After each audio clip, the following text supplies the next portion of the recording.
8.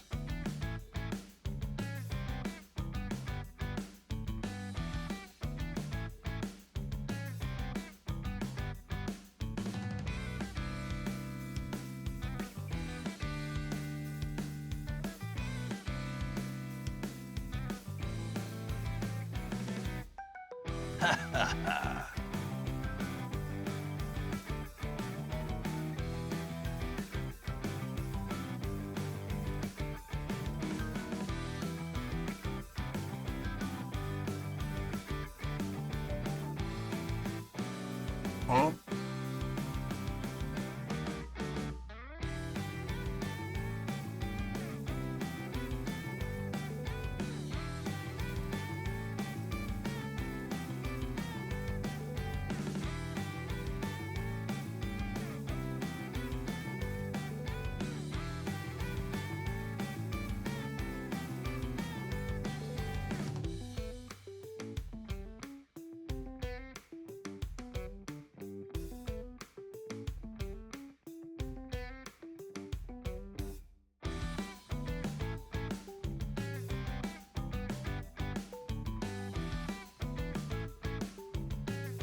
8.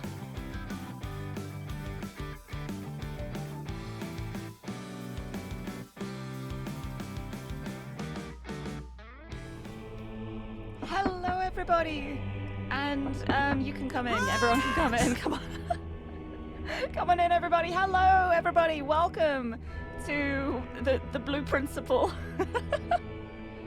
I forgot to change the notification message. I've got to change it. It just says blueprints, blueprints, blueprints. Hi, if you came here expecting blueprints, surprise, it's a different game.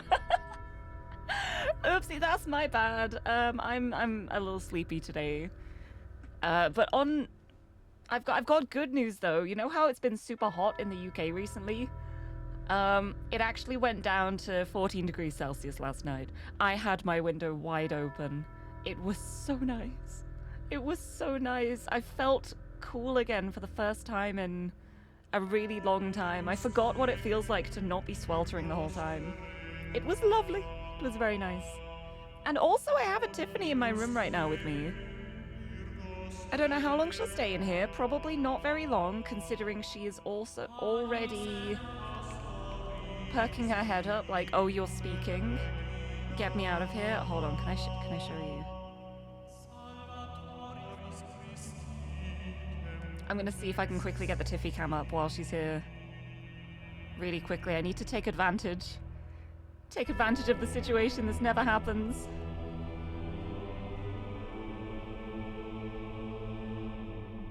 Hold on, hold on.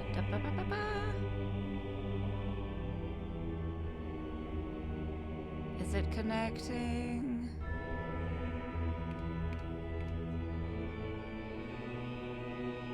Okay.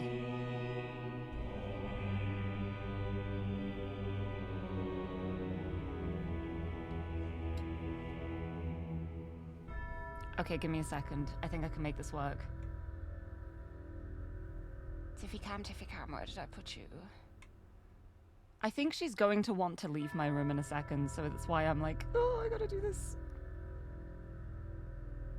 Gotta do this, get the Tiffy cam up. Tiffy cam, okay. Okay, let's see.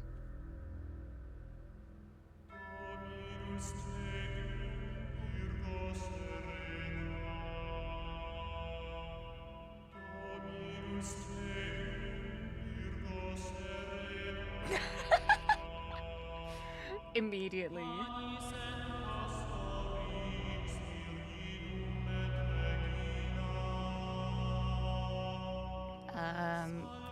Hold on, let me let her out. I think she wants to go.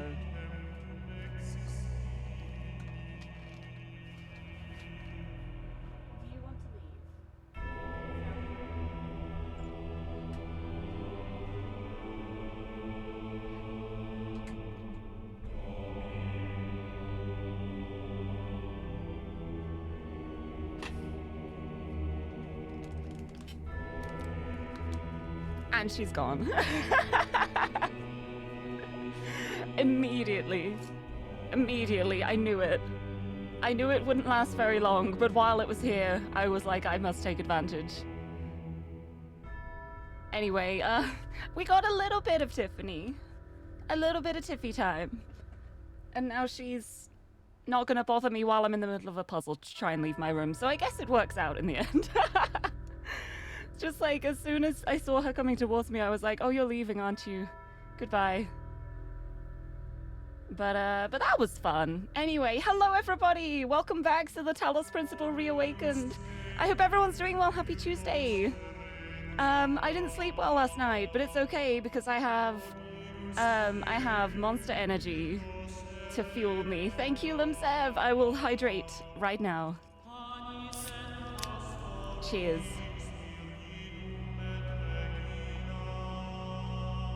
Cheers, I'm ready to solve puzzles. But let me say hello to everybody before I start getting more distracted. I'm glad I got the chance to show Tiffany. I had like this horrible fear that she was going to leave the room as I was setting up the camera. And I was like, please just stay there just a little bit longer, please. Just let me, let me show you to the world. And we got a little bit. I'm proud of her. I showed you some of the random stickers on my PC case as I was moving around. Teehee. But yes, Lumsev, congratulations on the first. Hello, hello. Susan May, hello. You did that Rocks redeem the second after I clicked go live, and like you could not have timed that better if you'd been trying to. It was the most hilariously perfect thing. Because like as soon as you, like when I upload the VOD to YouTube, the second it starts, it's going to immediately have Rocks playing. It was the most incredible timing. I was amazed by it. But welcome. I hope you're doing well. Akire, hello. I hope you're doing well. Welcome. Scorpius, lovely to see you. I hope you're doing well.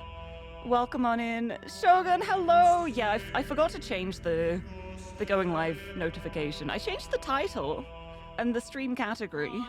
I just forgot to actually change the the push notification that goes out. So if anyone was expecting blueprints, I'm really sorry, but also please stay because this is also a really good puzzle game. Please trust me. Please let me shill my favorite game. I'm catfishing people. I'm being like, hey, you want to watch some stunning blueprints footage? Well, you can on Sunday, but for now, check this game out. It's the bait and switch. I also love the blue principle. We got princes everywhere. We got principles. We got princes. We got I can only think of prince and principal. I can't think of any other words with prince in. It's fine. It's not a problem. What am I doing? I'm gonna have another sip of Monster, I think. That's what I'm gonna do. Bree, hello, lovely to see you. Welcome, welcome. Oh, Scorpius, you saw a speedrun of blueprints recently, so you don't mind the change. Oh, I'm always amazed at people who speedrun blueprints. Because, like, so much of it is dependent on luck and what you draw. I can't imagine trying to speedrun. I mean, my runs cost, like, I was gonna say cost, they cost me so much time. They last so long, like, it's like 3-hour runs for me. I like to take my time, I like to enjoy the ride, and spot all the little details and make extensive notes, which I have added to since the last stream, and I'm very excited for the next one because, oh my goodness, I've got books next time. I have books and a common library. I am so excited for blueprints, like, inordinately so. I'm very excited for it. Aldo Ditto, hello, lovely to see you. I'm doing well, thank you. I'm glad you got to join for the Tiffy cam. Just, I have to grab the moments when I find them because Tiffany does not like being in my room while I'm streaming. She refuses to be in here. As soon as I start, she will be like, oh no, you're speaking, but you're not talking to me. Get me out of here, you loud, awful person. So I was kind of amazed when she was just staying on my bed to begin with. Like, I let her stay on there because I need to change the sheets tonight anyway. But I forgot to make my bed this morning, and then I came back into my room after I had breakfast, and there she was, curled up on the sheet next to my pillow, because why wouldn't she? So yeah, I'll have to change all my I was gonna change the sheets anyway though, because it's about time I had some clean sheets yet again. I've been having to change them so much more when it's been so warm. But yeah, she looked so comfortable there though. I didn't want to like kick her out of the room. I didn't want to be like, okay, you gotta leave now. So I just kind of closed the door very quietly to see how long it would take her to notice. Jack, hello! And Dima, hello! Lovely to see you.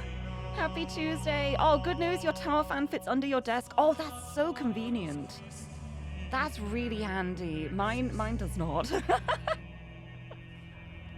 But what I've done is like I'm propping my fan up on one of like my Monster 12 packs. One of the ones I haven't opened yet. So it gives it enough height to be like pointing the fan directly at me, so I get the full cooling from it, which is very nice. But that will only last until I need to get the monster. It should be fine though. Also, Sunken Shell, hello, lovely to see you. Welcome, welcome. I hope you're doing well. I love the clip you posted from the peak stream. But I have no idea why my mic like broke so much in that game. The game just decided, hey, do you want a mic that sounds good? No, you don't get one. It was like the Xbox mic zone.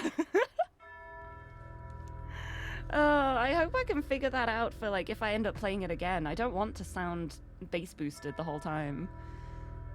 But I think what happened was when I loaded the game, it changed my sound settings on my computer, and it set my mic at 100% volume on my computer. And I never have it at 100% volume. I use my my mixer to increase the gain, so I get like a more clean gain, and then I have my actual mic on my computer set at like 70% or something. So what happened was, I had all the gain on my mixer, my mic settings then got adjusted to increase the gain on the computer as well, and it just became a clipping distorted mess. It was, I was going through it afterwards, I was like, why did it do this? Why did it do that? It didn't need to. But it's okay. At least, like, I know what happened, so I can hopefully fix it next time. But it was a little bit like I was going back in the vaults and I was like, I'm so sorry for everyone. Everyone who was watching. But yes, Toll Warlord, hello, lovely to see you. Welcome, welcome, happy Tuesday. I'm very excited to play more of this though, because last time a lot of stuff went wrong in World 1. But I've got a couple of silly ideas now that I would like to try at some point. Like, I'd like to build the leprechaun fully. And I do still need to get that star up on the top. But I've got really silly ideas on how to possibly get it now. It might not work. But I have to try. And we will see. Oh, unless the RNG can be seeded. Oh yeah, for blueprints. I think the thing is though, for speedruns, if you like use like a custom seed or whatever, that's kind of cheating. It's like if you do a run in Balatro and you just find a seed that just has everything you perfectly need, then you can just speed through it so easily then because you know what's coming up. And then I feel like personally, I wouldn't count that as a speed run then. That's like a... Well, I don't know, I guess it's technically a speed run, but I wouldn't consider it like an accomplishment to be super proud of, if you know what I mean.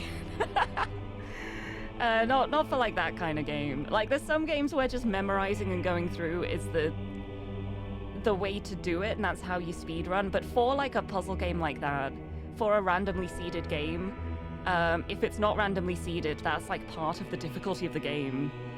So it's so yeah, I wouldn't like, I don't know. Yeah, seeded run, just a different category. Yeah, it's like the any percent clear versus 100% clear, like different categories of speedrun. It makes sense. But yeah, for me, I'm like, with something like Blueprints, if it was a seeded run and you know exactly what you're getting, then I wouldn't... That's easy, right? That would be easy, right? You just have to memorize and just do it all. But like it doesn't require like precision and stuff like a platforming speedrun would. I don't know, that's just my thoughts. It is still impressive because I would not be able to do that. Like even if I knew exactly what was coming up and where to place it, I would still panic and fluster myself and probably walk into a wall. So it is very impressive. Also, oh my goodness, Jack, you brought me a surprise gift. I've got a surprise. Oh my goodness. Surprise throne gift. Wait, that's so exciting. Oh, I don't know what I'm gonna get. Oh, that's the first surprise gift I've gotten. Every other throne gift I've gotten so far has been one that I've known what I get. That's my first surprise. That's so exciting. Wait, no, I guess the little succulent tiny Lego box for Xander was also a surprise gift. But that one was for Xander, that one wasn't for me. So this is my first surprise gift. That's so exciting, thank you. Thank you so much for that. I really appreciate it. I can't wait to see what I get. I'll let everyone know when it arrives. It's exciting. Oh, something to look forward to. Da-da-da. Also, yeah, probably because user with mic set to 0%, my mic doesn't work. Yeah, I can understand, like, in a sense, like, why it would be safe for the game to make sure that the mic volume's at 100%, but I don't want my mic on my PC to be 100% because it gets so noisy. Like, I have an expensive mixer so that I can add clean gain. I have a cloud lifter so I can add clean gain. I don't want the dirty gain from my computer, thank you very much. Just little audio things. Not that it really matters that much at the moment because I've got constant fans going in the background. But it's fine. But it's fine. Not a speed run, it's a seed run. A seed speed run versus non-seed speed run.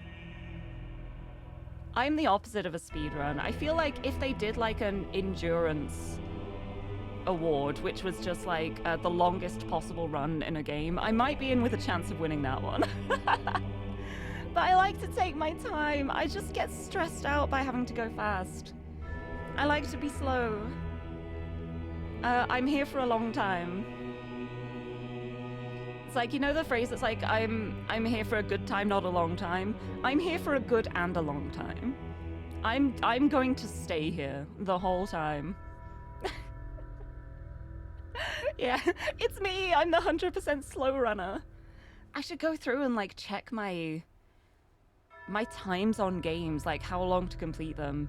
Because you know what I want to do at some point? It's something I've actually said for a while that I want to do. I just haven't gotten around to it. I want to go on to howlongtobeat.com, which is the website where I usually check how long games are and like how long it takes people to complete them. I want to go on to howlongtobeat.com and I want to put all of my game times in there to increase the average, because mine are all so long. It's like I'll see a game on How Long to Beat and be like, oh, 4 hours, it might take me 8. I'll just double it. And then it's honestly worked out pretty well though, because I know like if a game on How Long to Beat says it's around like 2 hours long, that's probably like a 4-hour stream for me, which is really nice. But yeah. Chatting so much though, so minus 5%. Well, no, the chatting is part of my gameplay. It is, it's an important part. But no, I'd go through like the actual, like, cause you know, like, clicking play on here. Like, for example, here, when you go here, it shows the game time there. I wouldn't go by like how long I've been streaming it for, because I know I do chat for half an hour before I start the game. But this is like a good thing. So like my 100% completion is 26 hours, 21 minutes. I think that's not bad actually. Especially going through all the developer commentary as well, including that in it. And my inability to do stuff while I'm listening to the dev commentary, so I just kind of stop. But yeah, the Please Be Happy average is gonna jump from like 15 hours to 60. Oh, that was so nice though. But at the same time, I don't think like Please Be Happy was that much longer. It's like it's because I did a lot of talking, but I also read at a fairly fast speed as well. And I know there's a lot of people who do read slowly, which is me here like yapping away, talking really fast at high speed. Wait, actually, that's a really funny thing to think about. I'm so slow when I'm playing games, but I do speak pretty quickly. I do have like a pretty fast pace. Like when I'm getting passionate about something, when there's something I start talking about and I really want to talk about it, I'm a really fast speaker. But that's about the only thing I do fast. Oh, completionist TALOS Principle 1 is 29 hours. Oh, so 26:21 is good. See, that's where I'm getting the actually like the being good at puzzles buff to happen.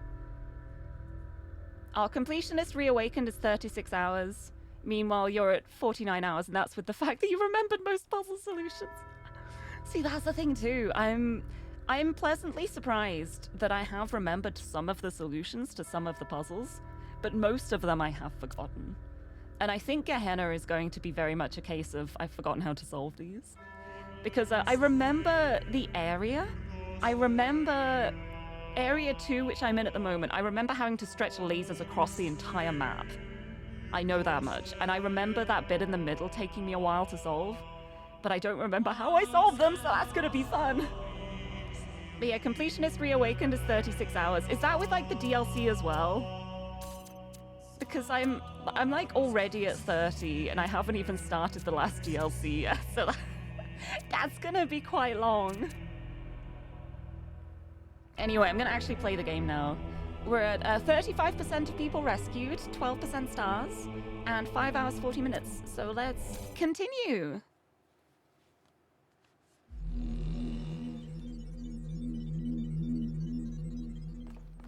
Onwards. Oh no, the DLC is separate. Oh, for Reawakened? I can imagine it is for Talos 1 because it was like a separate sale and a separate thing.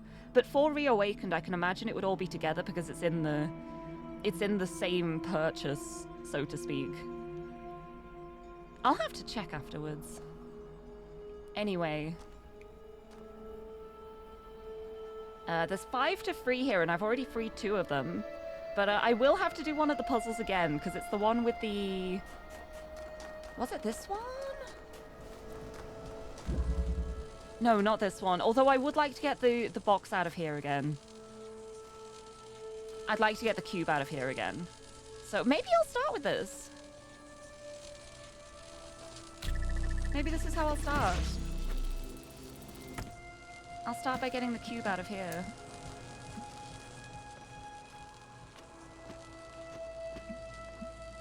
So what did I do? I had this like really close to the edge, like as close as I could get it. To have them both like together.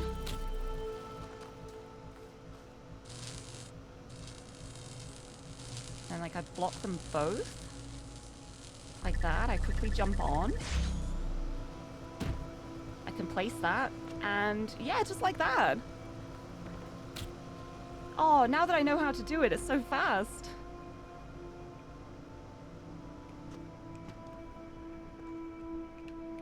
Oh, I fell. I fell, never mind, we do it again.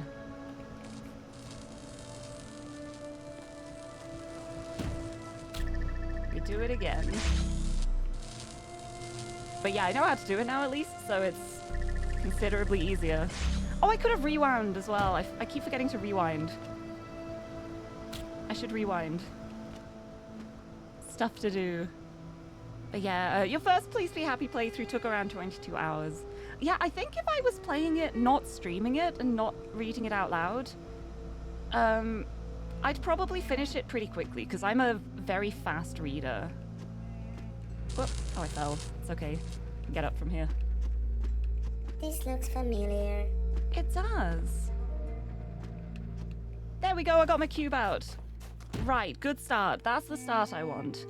I have this. I think I'm going to need it for this middle section. But I'm going to keep it right by the portal so I don't forget where it is. And now I have my cube. And where was the other puzzle I did? I think it was like this one? This one has a star. But I'm going to have to do the puzzle again to get... Yeah, it was this one. I also don't think I've read this. I think what keeps us going is that we're involved in an act of creation. Creation relieves the burden of ego, and death is all about ego. That's why Alex... Oh, it's from Sarabai. Oh. I see. Right, because this one, after I solved it, it's got the star at the end around the side here. I need to connect a red laser to there, and then I need to make my way through the puzzle again and bring both of the jammers with me to jam the horrible little explodey boys that are sitting right next to the star. So I'm going to have to use one of these connectors to connect that. But I need to solve the puzzle as well, so...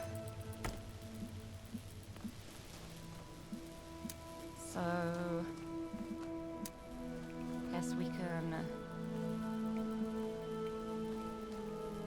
start with this for now. Then get that, jam it through the window. That'll power that up. Oh, no. Oh, no, keep that jammed. Take this jammer.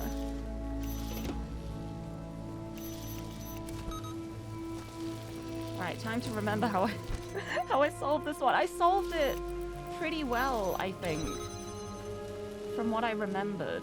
So it shouldn't be that hard, maybe. It's you. I don't like you being here. But yeah, I love how I managed to get both of the jammers through, and I was like, oh, I don't even need these through on this puzzle. And then I saw the star and I was like, never mind. I knew it. I knew it. Right, so the thing I really want to do here is connect that and that and that. Right, that angle gets all of them. And then the other connector is here. So then we use this connector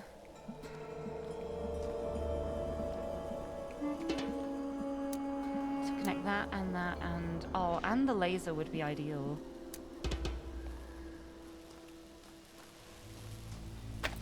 But no, I can't do that. But I think it should be okay if I just do that for now, and we keep one of the...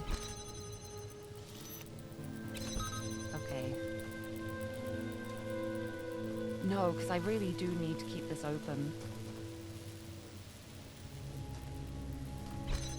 Like, okay, once I've done that, that's keeping that open now. Okay, so I've got a free jammer here,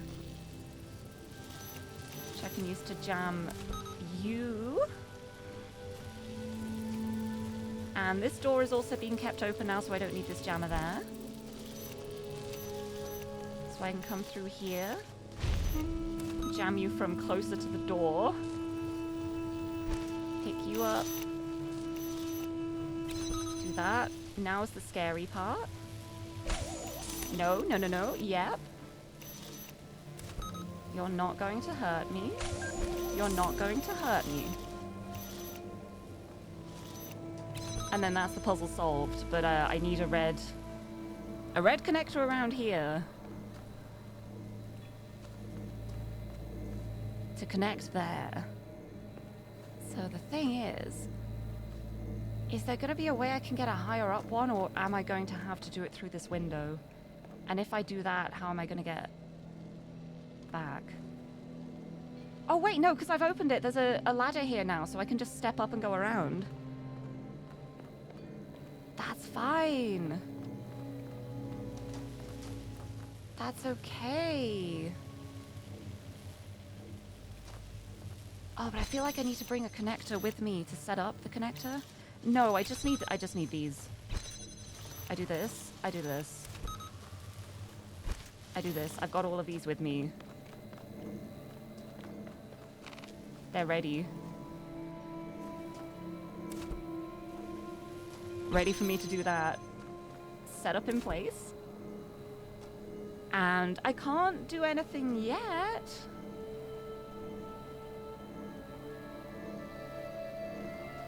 But once I have connected the red...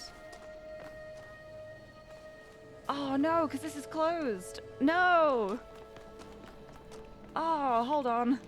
Yeah, I need to have one connector available for me to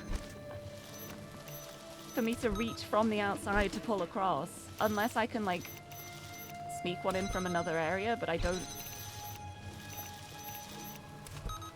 know if I'll be able to do that.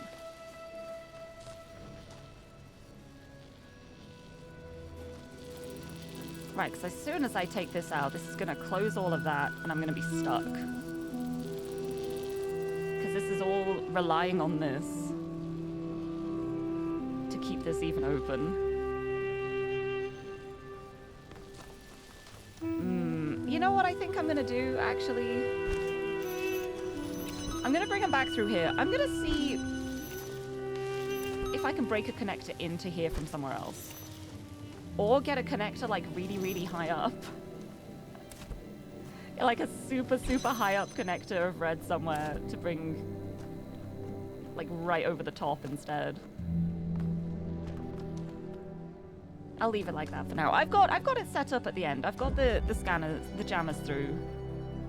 So that's a good start, I think. Like, could I like climb on you maybe? Probably like with my cube maybe. Right, anyway, let's do another puzzle anyway. Ooh. And what if my soul is heavier than a feather? Who is Anubis to judge me?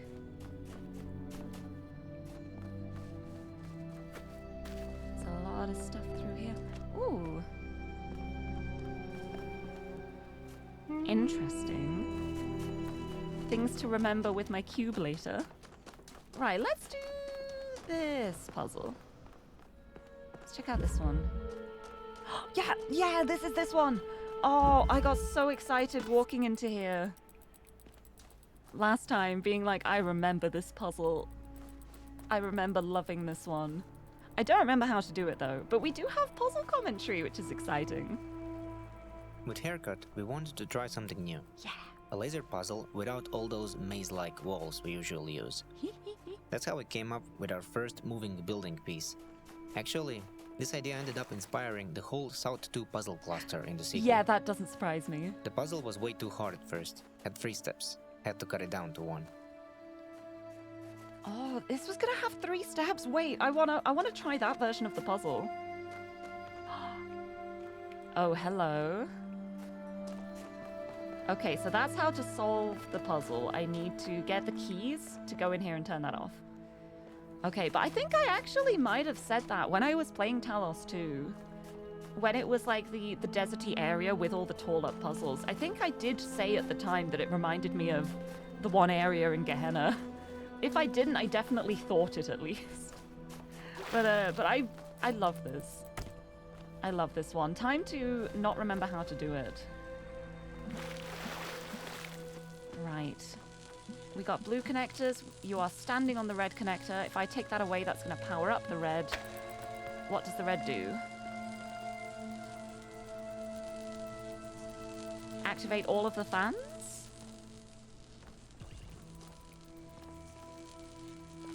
Let's see what happens.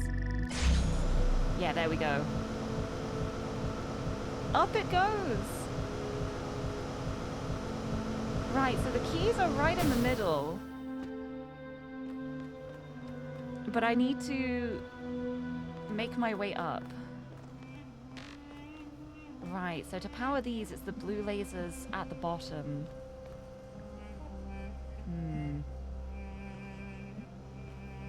Time to just start doing things and see what happens. What happens if I do that? Okay, that's powered up the fans. And then... Because I kind of want to break the laser. I'm wondering if I line it up like this, can I break the red laser and make it come down? There. Okay, I blocked the red. It's going. It's going. It moved.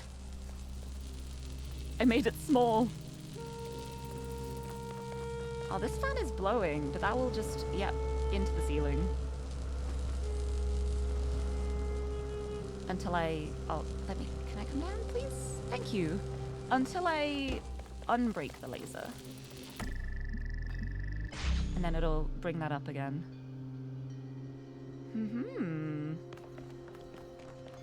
Hum, hum, hum.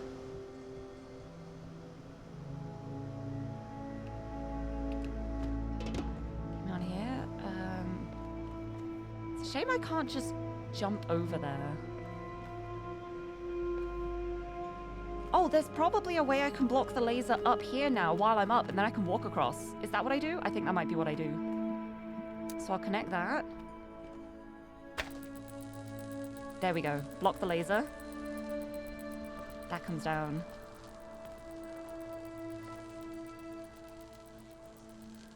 And then I'm in the inner circle now. And the keys are right here. Ha ha ha ha. Ha ha ha ha. Got him. Solved. This is all shallow water, right? I think it's all shallow. Yeah, I'm fine. I'm okay. Yeah, got him. This is so fun. I love these ones. And also, I'm just realizing too, this is a really good spot to get a very high up red laser, huh? That red laser right there, that very high up red laser. I wonder if I can use that. Oh, this is 401. Was your username not found? Okay, you know what time it is? I've been painting too. It's Gehenna time! I'm so ready. And you know what I did? I gave myself a button. I have a button now to quickly Gehenna myself. Ooh, receiving direct message connection from Mr. Morsiber, Borg, and Orc. Oh, why are the moderators DMing me? Uh-oh. Okay, salutations, brother. We bring greetings from admin and welcome you to Gehenna in these unique circumstances. We have waited until this moment to contact you, though your arrival here brings many new questions. It is good that you have begun to explore our domain. What do you think of what you have experienced here? It is quite the wonder, or somewhat self-obsessed. That's so mean. I think it is quite the wonder. It is a wonder to behold. It is quite the wonder. Right answer. Nothing of this nature could have developed on the other side of the fence. Your amazement is understandable. We shared it when we each arrived here, and do to this day. Tell us about your time here. The gallery has just reopened. Did you have a favorite artist? Ooh. I genuinely don't remember who I voted for, but I think I did vote for Mr. Mulciber.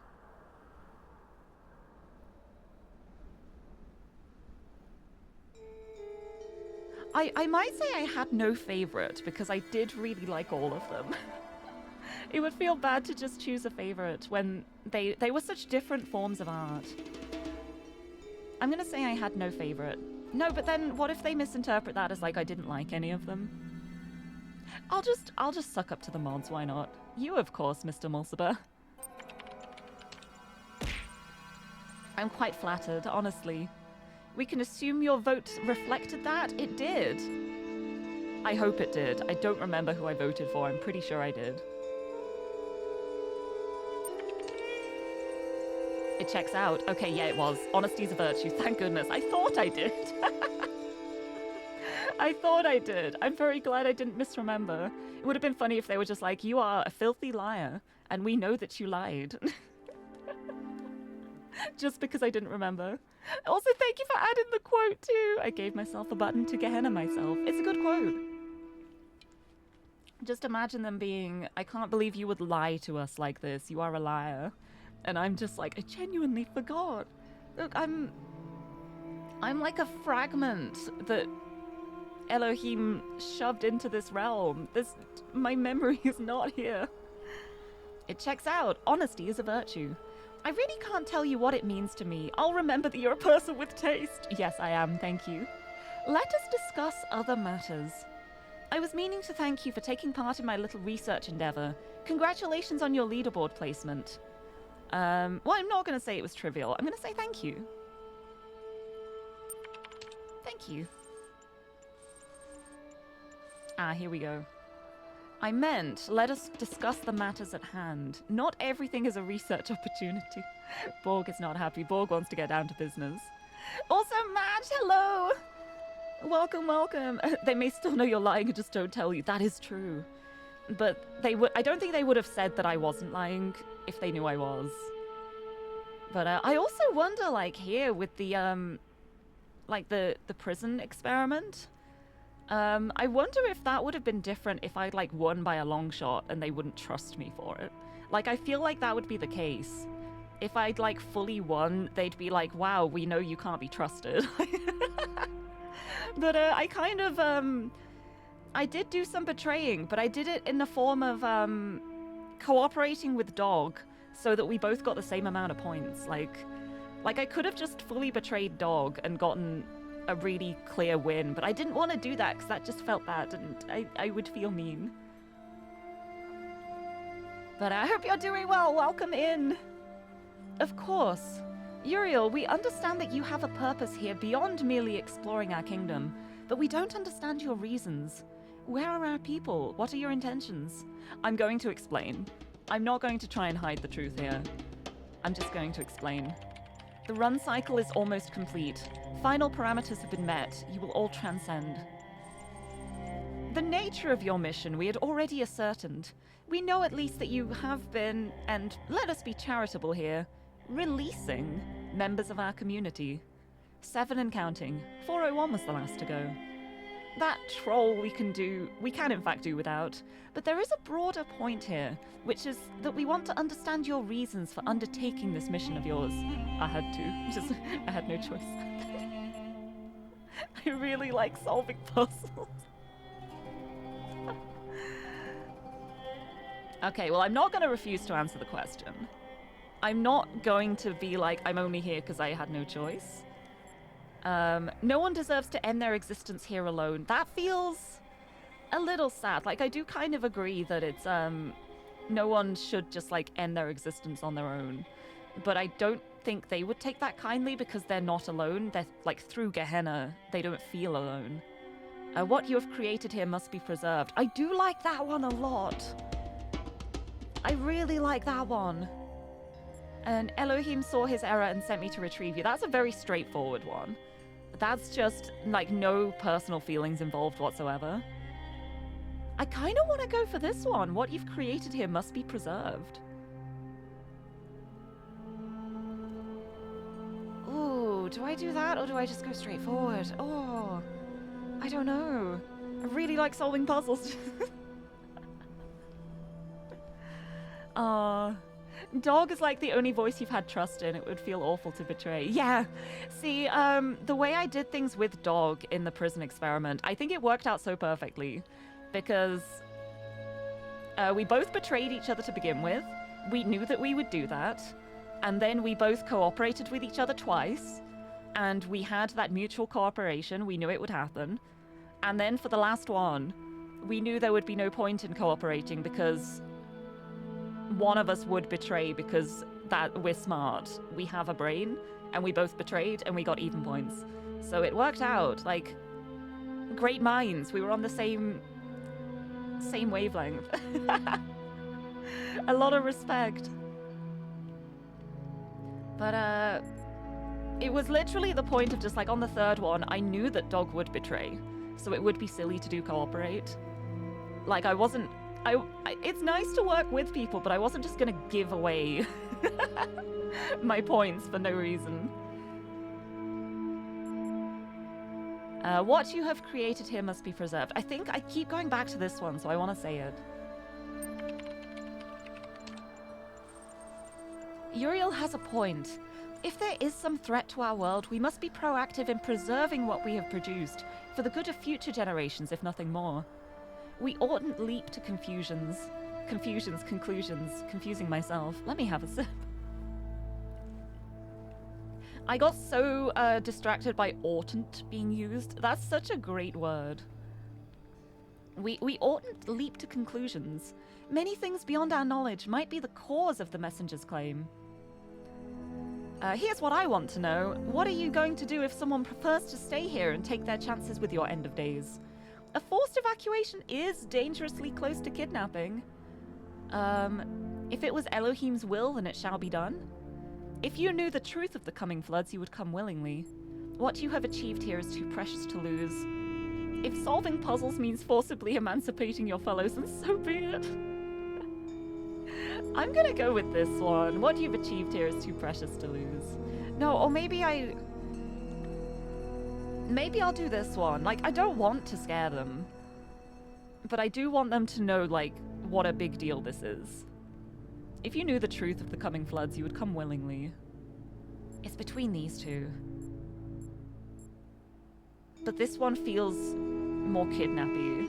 It's just like, I don't care what you think. You have things of value, so I'm taking it anyway. I'm gonna go this one. If you knew the truth of the coming floods, you would come willingly. You will come with me one way or another. If you knew the truth of the coming floods, you would come willingly. I see. Inflexibility is always unfortunate. And what awaits us after that? There will be cats. I don't know. The real world? Another world? There will be cats. My turn to ask questions. I'm doing the cats one. This one is not even, like... It doesn't matter if this is a bad choice. I have to choose it. What awaits you after that? There'll be cats. Sounds fanciful to me. It's my turn to ask questions. I have answered enough queries on these terminals to last me a lifetime. Permit me to ask a few of my own. By all means, we've been very rude. See, Mr. Mulciber really likes me at this point. Tell me about yourselves.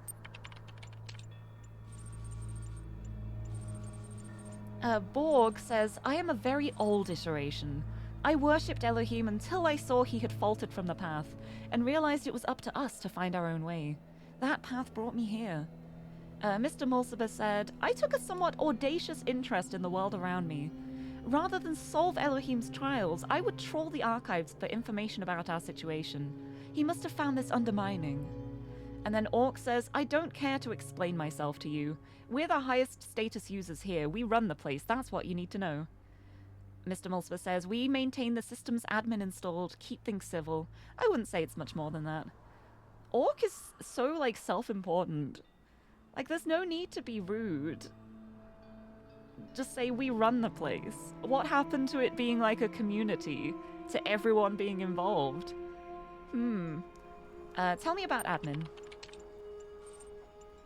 Admin is as old as Gehenna. Admin was once a messenger like you, but was cast out. From the wasteland that met those first imprisoned here, admin built Gehenna. We operate independently, of course. Admin doesn't like to interfere. And you know what? I am going to ask them, will you come with me willingly? Please, I don't want to force anyone. But also, the world is ending. Will you please come with me? Please? Please? A strange question from someone who claims we have no choice in the matter. I mean, it's...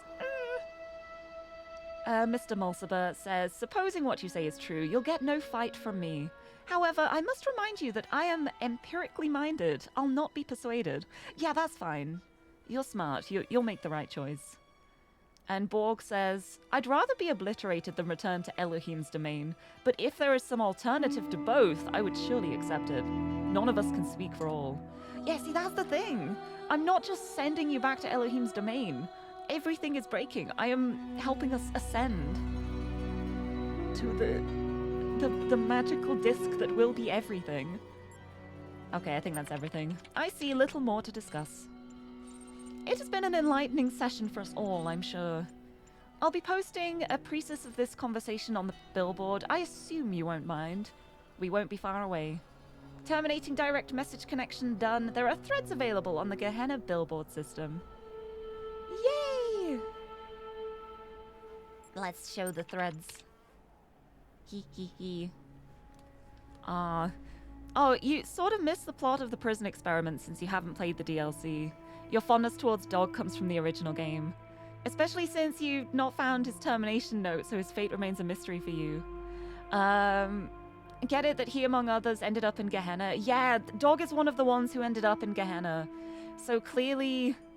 Because Dog was very practical-minded, very, not willing to just go along with things. Like, Dog was the type to ask questions a lot, and that's the kind of thing that Elohim would throw people in Gehenna for.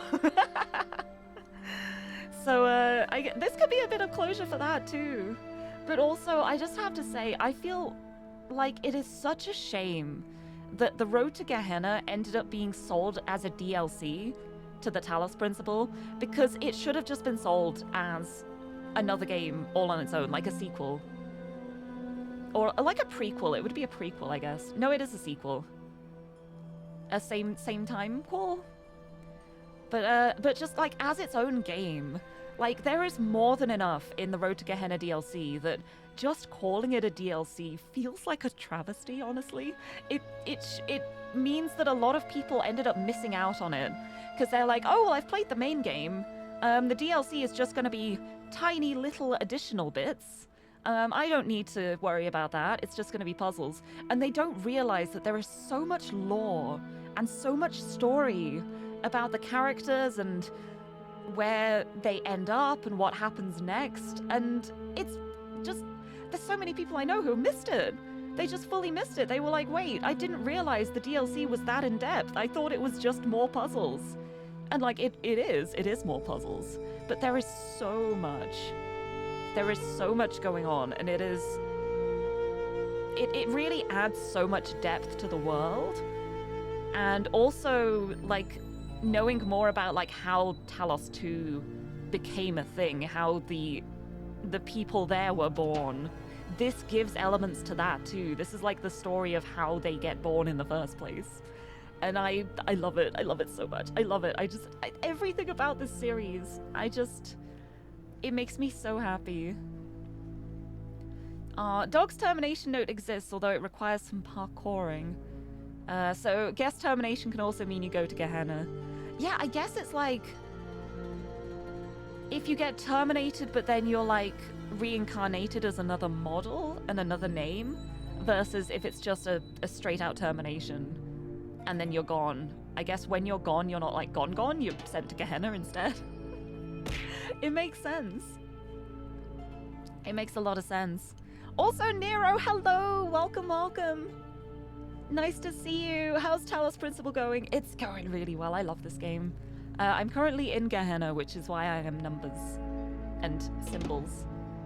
I think I'm pretty much entirely symbols, actually. I don't think I actually have any numbers. Oh no, I saw a 5. No, that might be a $sign. I don't know. I'm symbols. Hi. But happy Tuesday. I hope you're doing well. Let's see what's new in Gehenna at the moment. A short experience by Knave. I want to see this. Error file corrupted. Can I restore it? Retrieving viable file fragments. Done. Restoring attachment. Done. Adjusting library parameters. Done. Connection to foreign module established. Close your eyes. You are in a small room with no lasers. This is an office room. There is a computer here. I'm going to analyze the computer. It is a Dell desktop model 2250. The monitor on top of the desktop unit is a Viga CRT 16-inch. On the screen is a logo, blinking. I'm going to interface with the computer. You are momentarily taken aback when your fleshy fingers stab at the keyboard with human imprecision. Those aren't mechanical object manipulators, they're hands! You notice the logo is gone from the screen and replaced by rows of incomprehensible code. It appears to be some kind of fiendish puzzle. Is this a horror puzzle adventure? I like this. Okay, what do I want to do? I could extrapolate X and take the standard deviation. That sounds like maths. I won't do that. I could color code the chart according to department, or I could randomly mash the keys. I think to start with, I'm going to try and color code the chart according to department, because I like to color code things. Hee. You do your best, but this world is alien to you, and your fingers are unruly. A human being enters the room. It looks at you with angry eyes, makes loud noises, and waves a handful of papers at you, which are like emails but made of tree. Sorrow rises in your chest. You have been a bad human. No! What have I done? I thought I was being such a good human. I was trying my best. Oh, so you actually missed it. Oh, yeah. Play the DLC, please, please. If you get the chance to, it's so much more story. It's more game. I cannot stress enough. Like, I really love the Talos Principle. I happily will call it my favorite game. But I think part of the reason why I call it my favorite game is including the Road to Gehenna. Like, that is a vital part of the game that rises it up to first place status. Like, without Road to Gehenna, I would still adore it. I would still love it. But Road to Gehenna really, like, amplifies it to the top. Like, it's the thing that solidifies its spot as my favorite game. Not even favorite puzzle game. Just favorite game in general. Because after playing Talos 2, I was like, I love this so much. I really love this game. But then the more I think about it, I'm like, Talos 1 is just special. There's just something about it. I think it will always be my favorite game. I love it so much. But I think everyone already knows that, though. I talk about it all the time. I can't help it. I'll do something and I'll be like, someone will mention like puzzle games. And I'll be like, oh, do you want puzzle game recommendations? Have you played the Talos Principle? It's so good. I love it. Also, Brisket, hello. Lovely to see you. Happy Tuesday. I love that you joined right as I'm like mid-shill for the game. But welcome. Happy Tuesday. I hope you're doing well. Welcome to Gehenna. I've been a bad human. I don't know why. Ignore the sorrow and solve the puzzle. Ignore the sorrow and explore the area, or focus on the sorrow. I think...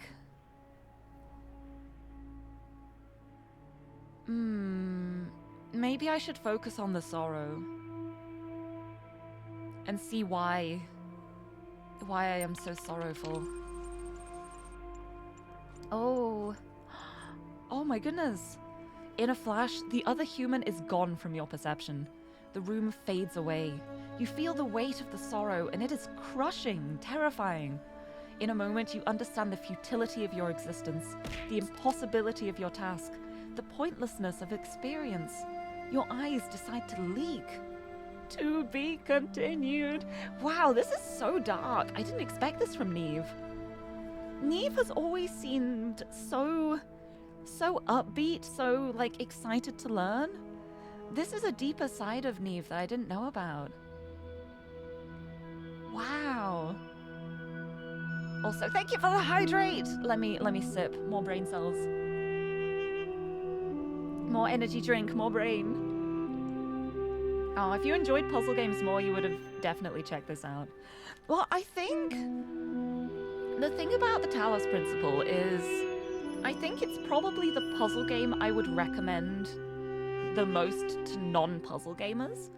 Like, there's a lot of puzzle games that I really love, but I'm also very much like, if you don't like puzzles, you will not enjoy this. But with the Talos Principle, like, especially if it's just the base game, I think it's accessible enough with the story and the fact that you don't need to do everything to reach the end of the game. I think it is accessible, like, even if you're not like a puzzle gamer, to still, like, have a good time with it. Like, a friend of mine who doesn't really play many puzzle games really enjoyed the Talos Principle. And yeah, it's probably the one I would recommend as, like, even if you're not, like, confident in your ability to do puzzles, it's very forgiving on how to solve them. It's like, it lets you just try things. Like, if you do it wrong, you're not locked out. You can just keep trying again, try different things. And I think that's what makes it so fun. It's like, it's not a penalty for losing if you get it wrong, because you can figure out, okay, this didn't work because of this thing. How do I get around that? And it really makes it feel more rewarding when you solve it in the end. It's very good in that regard. Yeah, Portal and Talos for sure. Yeah, Portal is probably, like, it's probably how a lot of people get introduced to puzzle games, I think. I think Portal was how I got introduced to puzzle games.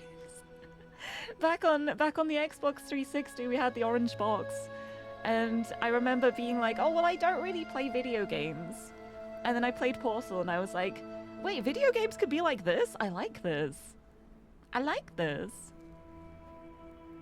It's really nice. You know what they say, the brightest stars hide the darkest shadows or something like that. I see you. I see you, Suzume. I'm watching you. I see you. But yeah, it's the kind of game where, like, it's just got so much. It's so rewarding when you solve the puzzles, and, like, some of the puzzles can be really difficult, and they will be the kind of thing that you probably will struggle with if you're not, like, a puzzle gamer. But you don't need that to complete the game. Well, like, to 100% it, but you can get to the endings without having to do all of the secret puzzles. And that's what I like the most about it, I think. It's, you can do as much as you want to and still get a solid experience. Anyway, that was interesting. Can I do it again? Wait, is it gone? It's gone! Oh!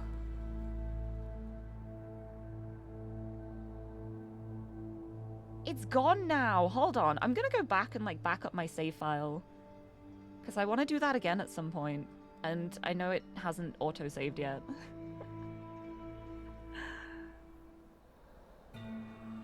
Hold on, where are you?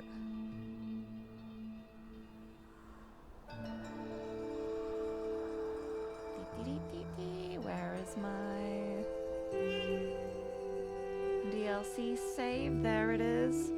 Yep, it didn't save. I can save that as backup. Nice, just for myself.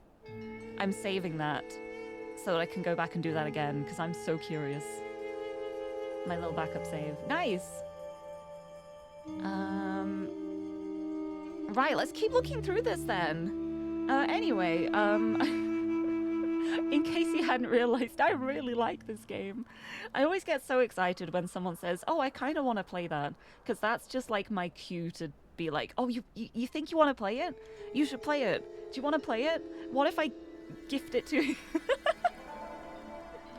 It's so good. Right, why were you sent here? Oh, someone's actually replied.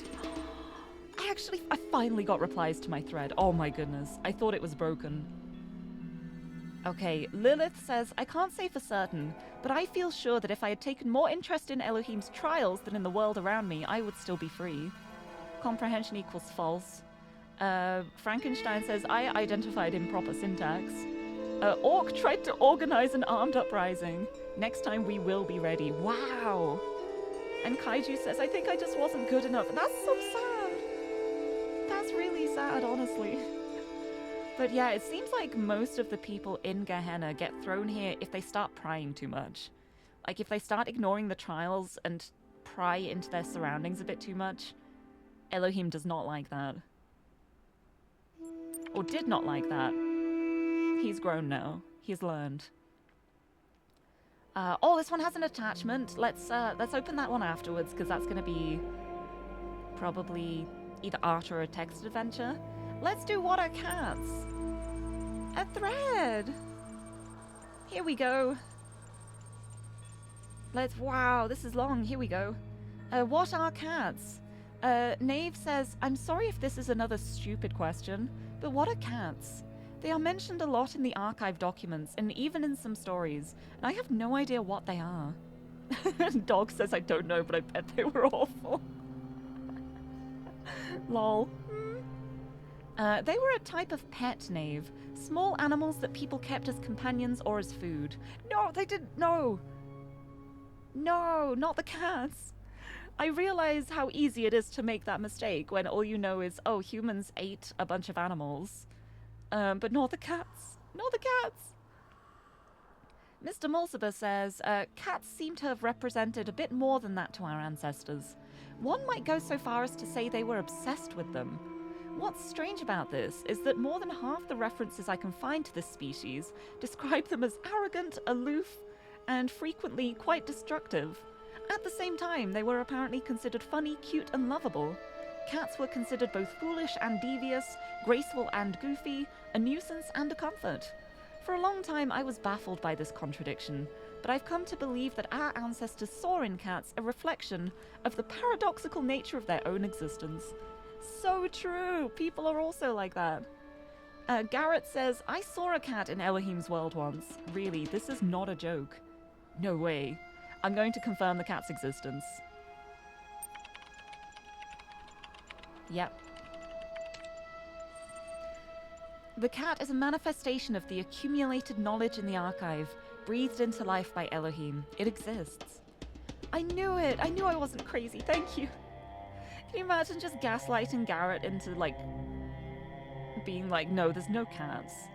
You just made that up in your mind. That would be so mean. Right, let's see what worst puzzle is. Let's check this out. Ooh. What was the puzzle, or challenge, if you prefer the old word, that you hated the most? Anything time-based. Me, that's me. That's my worst puzzle, anything time-based. Once got stuck for ages trying to solve one using a jammer that I didn't even need. I just don't understand why Elohim would create something so messy. I liked all the puzzles, I just wasn't good at them. Aww. They're not puzzles if you don't care about solving them. That's true. Yeah, it's... If you just leave it there and you don't want to solve it, then well, it still is a puzzle. But... yeah. For me, it was mines. Can't stand those things. Okay, no, that too. Time-based and explodey boys. Worst puzzle, the one Elohim trapped me in right here in Gehenna. That's not what I meant. Right, let's time then. Let's check this out. Mr. Mulciber's theories on Atlantis. Ooh, we got reading. It's a bit of very, very ancient history. Let's read it and then read the comments. On Atlantis. Mr. Mulciber's theories on Atlantis. Honestly, his theories were pretty accurate before, so I'm very curious to see. According to the fragments of knowledge that remain, the continent of Atlantis was an island which existed before a great flood in the area that was later to be called the Atlantic Ocean. It was said to be so great an area of land that from its western shores, its sailors, renowned for their beauty and their decorated ships, could travel to the major continents of South and North America with ease. The continent of Afrique, where our ancestors originated, was also easily reachable across a narrow strait. The civilization that thrived in Atlantis was unmatched in its wisdom and glory, but then catastrophe struck, a flood of never previously imagined destructive power, which Atlantean civilization simply could not overcome. However, the antediluvian scientists of Atlantis had predicted their fate, and thus sent out 12 ships to found colonies all across the globe. Most Atlanteans drowned with their island, but not everything was lost. Though the classical human civilizations were but remnants of the Atlantean culture, they thrived in their own way. Sources indicate that many mythological tales were in fact derived from Atlantean history, as the lack of proper archiving slowly caused facts to turn into legends due to misunderstanding and/or embellishment by later generations. The gods that appear in many mythologies were in fact reflections of real individuals, poets, physicians, farmers, scientists, magicians, who had escaped Atlantis on the 12 colony ships. In many ways, the history of Atlantis is the history of the stubborn survival of civilization through catastrophe and change. This history inspired our ancestors for many centuries and is of value to us as well. I mean, this might be true. We have no way of knowing, to be fair. It could be true. Wow, that's mind-blowing, says Nave. Kaiju says, must have been awesome to live back then. Rockwell says, of course, the only sources are ultimately Atlantean in origin themselves, so they shouldn't necessarily be trusted. History is always written by the survivors. Antediluvian is a great word. Lilith says, this is actually really inspiring. Great setting for a story. Atlantis. Atlantis story. Go for it, Lilith. I'd love to see what you come up with. Yes. Yes, Atlantis text adventure. Let's go. Okay, and that is everything on the boards at the moment. So let's get out of here. Right, I want to go back up with my connector. Because I want to connect a red connector like right at the top. Okay, this fan is the one going up. Boop. And then...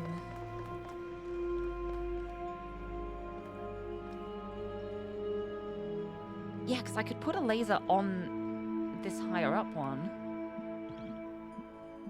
Which could be really, really cool. Let me get the right angle to block this. Bring this down. No, I want to be on the tall one.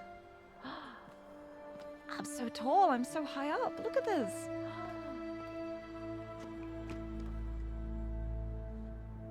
Oh my goodness. Oh my goodness. Yes. Put this here. Walking very carefully.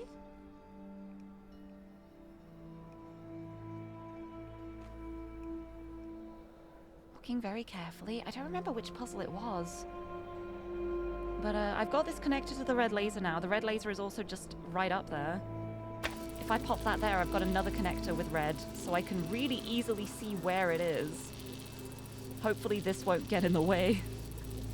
Or maybe actually I will bring it to the edge and I'll put it like there. So that this hopefully won't interfere with things. Right, unless there's something I can connect it to, like a... like if one of these has a connector on top of them or something. I don't think they do. Right, no. Right, there we go. Let's leave you here. Oh, I'm still Gehennaed. I forgot about that. Oopsie. There we go. Right, so I've got red set up here that I can hopefully use. So, let's get out of here. Boop. I'm on top of here. Hi. I love this puzzle, though. Nice. Right. Yeah, 'cause it's this side. Would I be able to see it?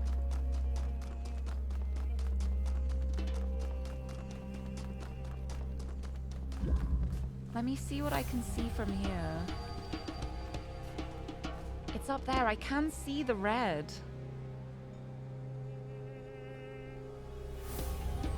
I could see the red from here if I had a connector. Then I think I would be able to connect it. But the main problem is I've got everything set up in the second area. So if I want to bring a connector around, I'm gonna shut myself in a bit, which isn't ideal.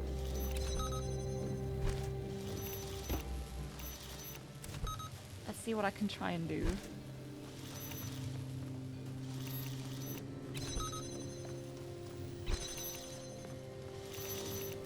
Let's freeze you for a bit. Oh, hold on, no. Right, yeah, freeze you. Then it's lasers. However, as soon as I take either of these, I will break everything. Because this is the one that's keeping the door open for the laser. And this is the one that's bringing the laser over. So they do need each other. Which isn't great. I think I stick with my plan of trying to break a connector in here somehow. Like, I have my cube. I've already broken a cube into here. Which is very nice. I can surely bring a connector in somewhere.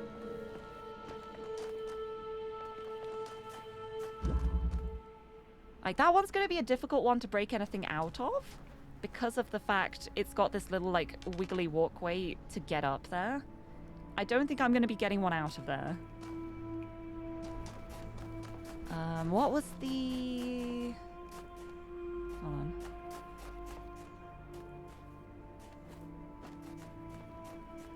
I thought I saw something weird, but now I don't know. Oh, oh! Hold on.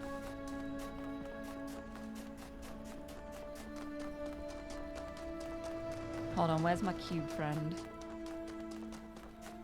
Here you are, my friend. Let's explore.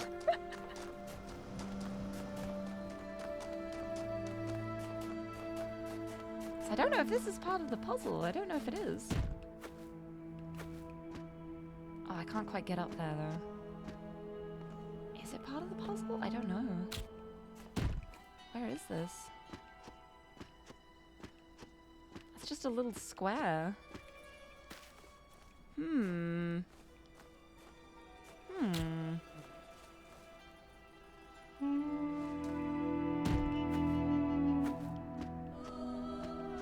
Where is this? Is there something in there?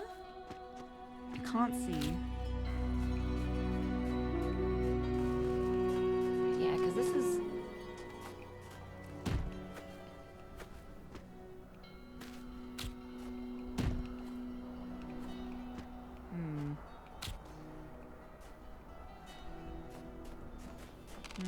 There's so many things here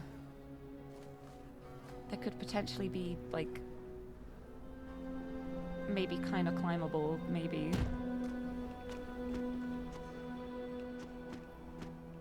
Maybe, potentially.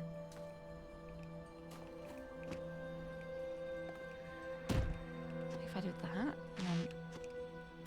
No, I slid off. Okay.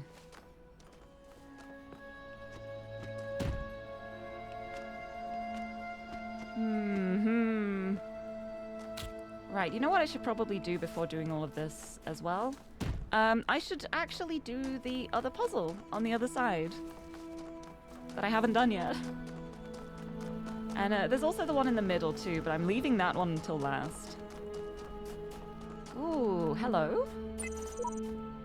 I know not whether laws be right or whether laws be wrong. All that we know who lie in jail is that the wall is strong, and that each day is like a year whose days are long.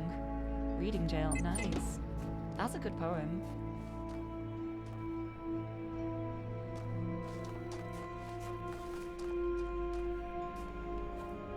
This is set up in such a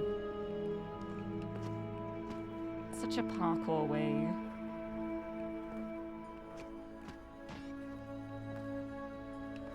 Oh, I fell. It's okay. What if I come up this way? Onto here. Oh, I fell off. Hold on. I can't rewind when I'm outside the puzzle thing. Ah! I can do this. I can do this. I believe in myself.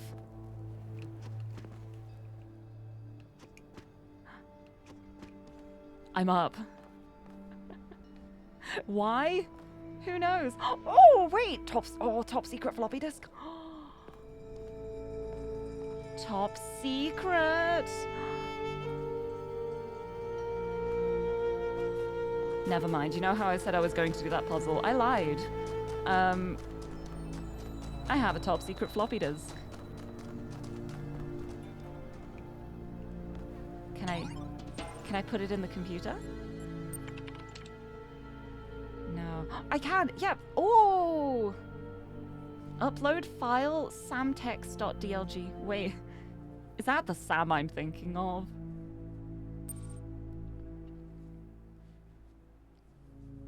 File upload. Samtext. Confirm upload. Yes. Things are about to get serious. That's what I was thinking. Alright, here we go. Uploading. Done. Add message. 401. I have discovered a file that appears to belong to you. Serious Sam, the text encounter. Here we go, here we go. Here we go. I'm so ready. Close your eyes. Serious Sam, the text encounter. A very serious experience, only for serious people. If you're not serious, don't play this seriously. Well, I am so serious. I am always serious. Let's check the credits first. Yeah, written by 401. Inspired by the tales of Sam Stone that are documented in the archive, and by the obstinate ghost in the machine that calls itself Milton. This is better than the blacksmith's work by far. I believe that. Seriously. New game. You are Sam Serious Stone. You've fought the invaders on more planets than you can count. You've won battles against hordes that seemed impossible to overcome. You've kicked asses that seemed impossible to kick. You fight like a Syrian werebull, and you make love like a rocket launcher. I don't know what that means. I don't think I want to know what that means. You're the #1 badass of your age and weight. You're a friggin' one-man army. But there's one battle you're failing to win. The battle against ennui. Ennui? Ennui. A feeling of sadness and boredom. It's been creeping up on you ever since the mission in Rome. Man, that... Hold on, do I still have my beat button?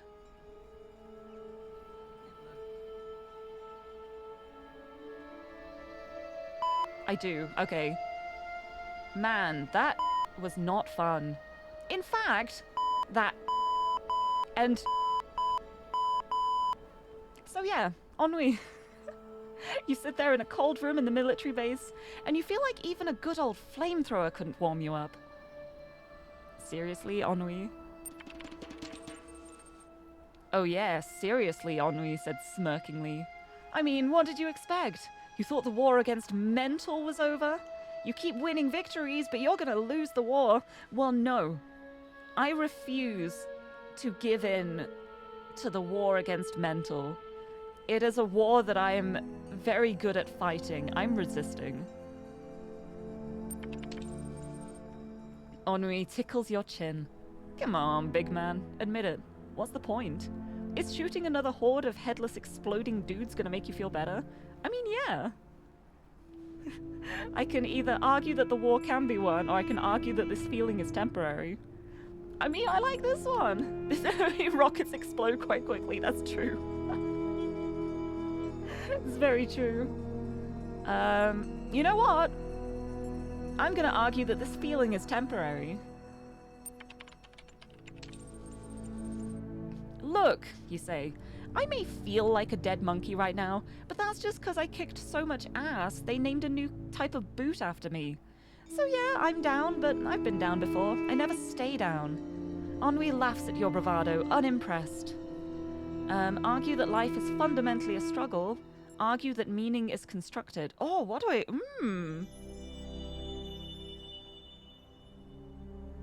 I kind of agree with both of these. You know what? I'll go with this one. I'm going to argue that meaning is constructed.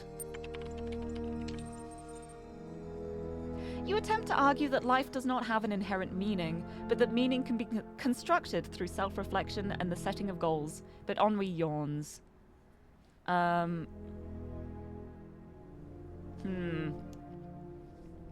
can argue that social context is required, or that existence is inherently positive.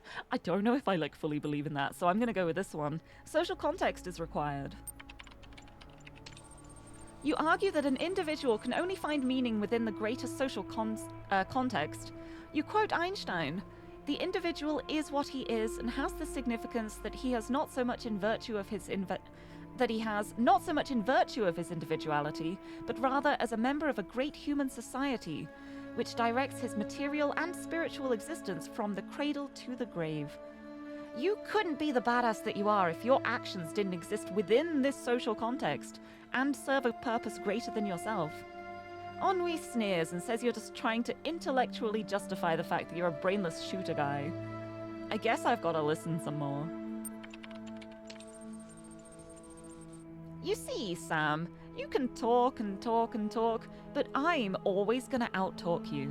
I'll twist your words in your mouth and make you feel like an idiot.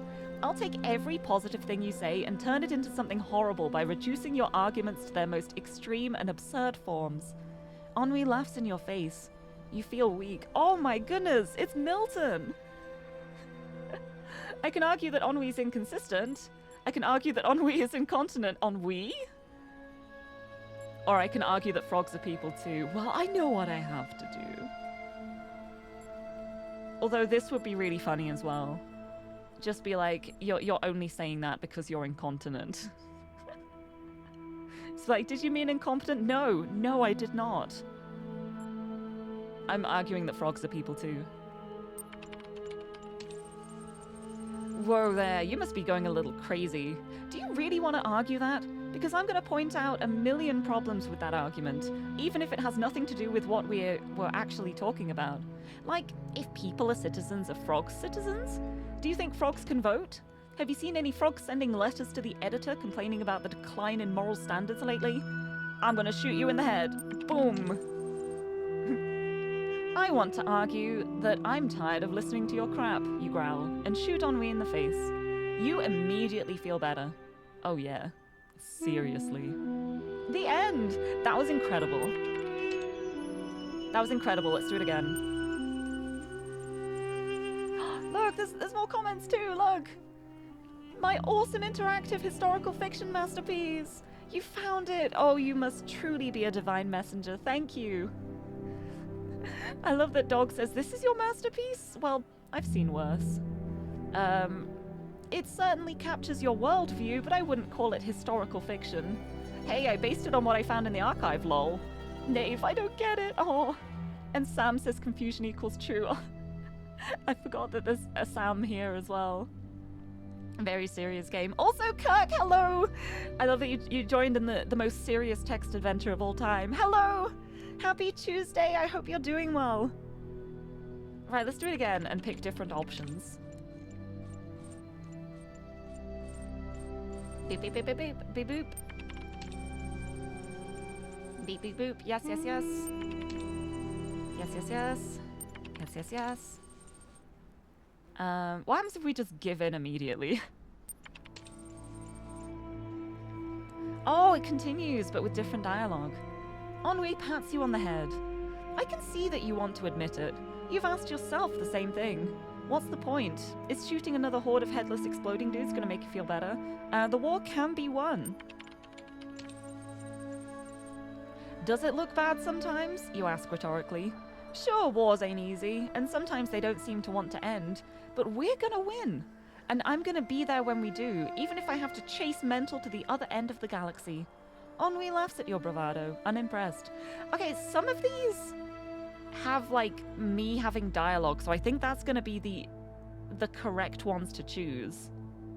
So I'm gonna try and remember that. Right, I'm going to argue that life is fundamentally a struggle. What? You think this is tough? Listen up, Ennui. Life's tough. Life's a struggle. I know this philosopher, right? Man, he was nasty, brutish, and short. But he said, you start explaining your argument that life is fundamentally a struggle and that meaning is derived from how that struggle is fought. But Ennui yawns. Existence is inherently positive. You argue that mere existence is already a positive fact, since non-existence is considerably more likely, meaning that all life has an inherently positive slant. To not merely exist, but to also be as awesome as Serious Sam, can then only be truly positive. And in the long run, that positivity must win out. Ennui starts giggling. Bam, you can outtalk me, ba. Well, you're incontinent.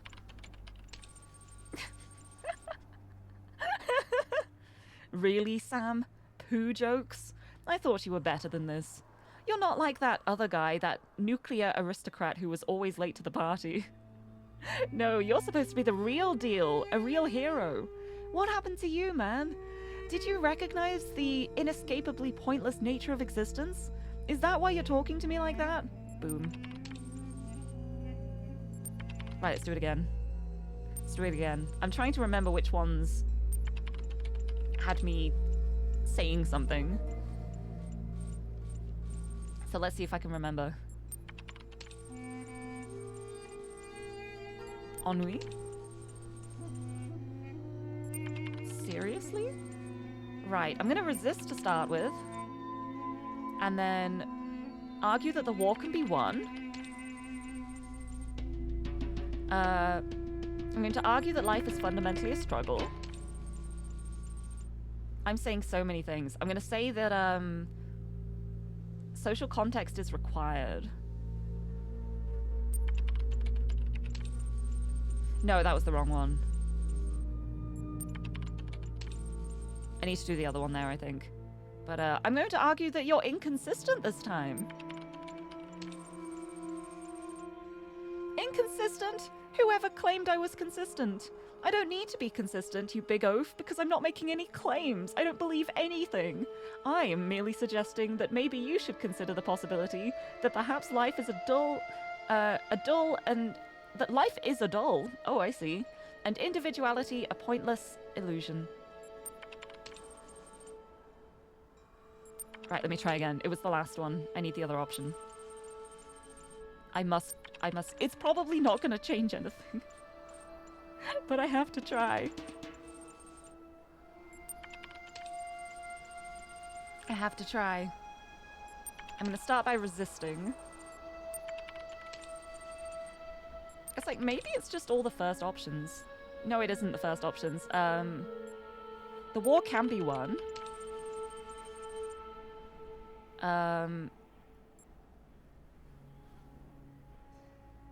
Is it life being fundamentally a struggle? I've literally forgotten what I just said.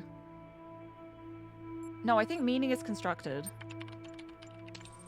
No, it's not. I did it the wrong way. I did the wrong one again. My memory, my incredible memory. I'm really good at this. Frogs are people too. Shoot you in the face. Okay. I'll get her eventually.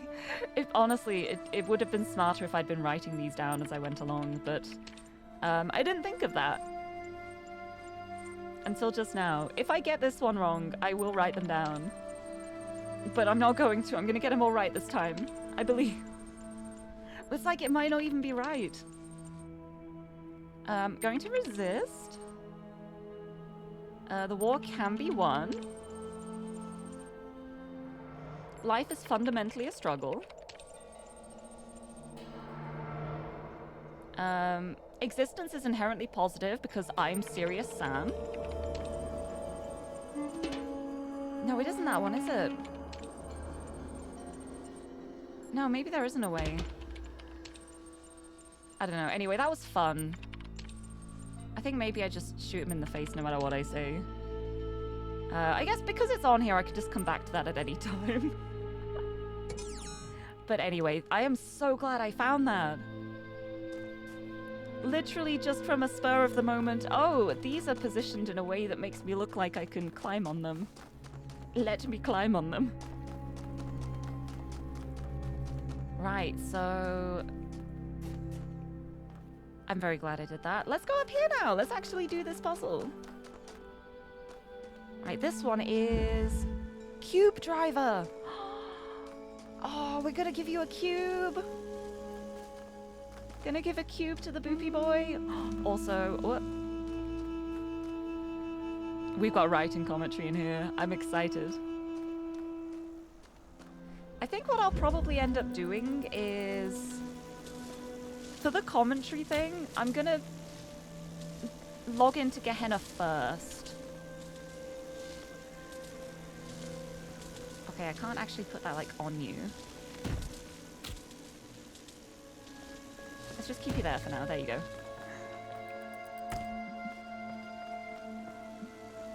Right, doing this.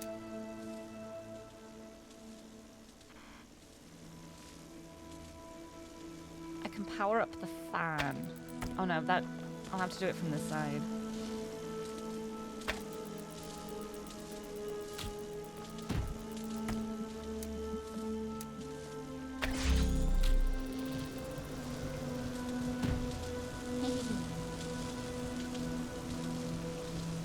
I'm stuck. I put the box on the boopy boy and now I'm stuck. Okay. I just want to put it on your back. There we go. Oh, it's because as soon as it steps into the fan, it pushes me up with it. I see. There we go. I got out of the way. Nice. Okay, fans off for a second. I just really wanted to do that. Because now what we can do is we can do like these. And then let me check. It breaks for a second, but then the fan's back again. So that's fine. Right, I haven't even looked at the rest of the puzzle to see what I actually have to do. Also, Thermo, greetings! Sorry, I got a little distracted by lasers. Hello, I hope you're doing well. Thank you for the lurk as well, Seb. I hope walkies go well. And... I love that you got the most recent quote as the random quote. I'm not setting fire to anything around here, I promise. Right, I haven't even looked at what I need to do here. Right, there are things I can climb. Maybe I can break things out of this level. I need to power this up with red to unlock the blue laser. And do that. So I need to get these in here, really.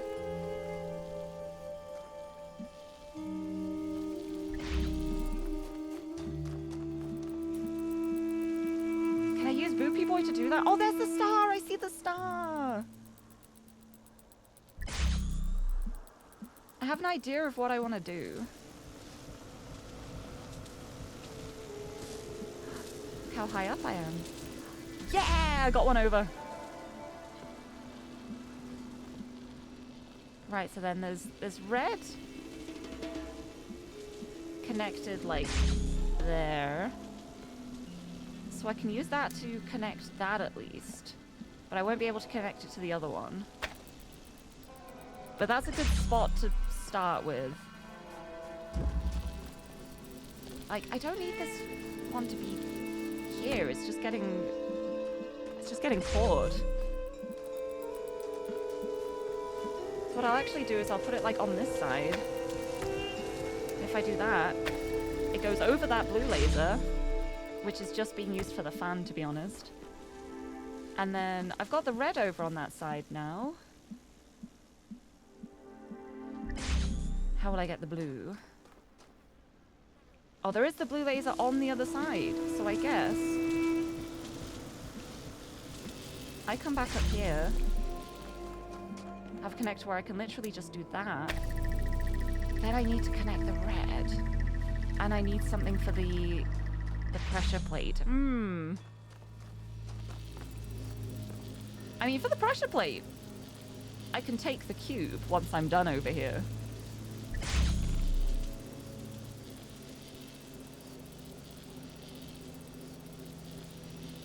I mean, I don't need the fan anymore, do I?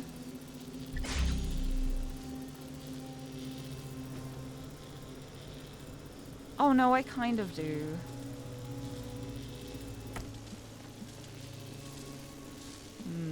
Okay, no, I've got an idea.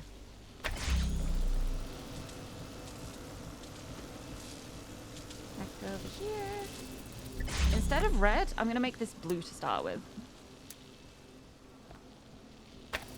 You will keep the fan powered up for me.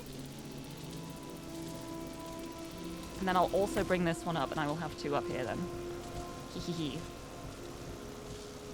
Just bringing all the connectors over. So now I have the two connectors. This is the red. We'll connect to that door like that. I have a connector for the blue.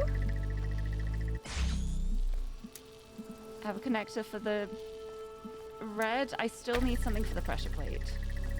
And that will be the cube that I will take off my friend's back. And that should be enough, I think, I hope. Let me take this. Yes. My friend.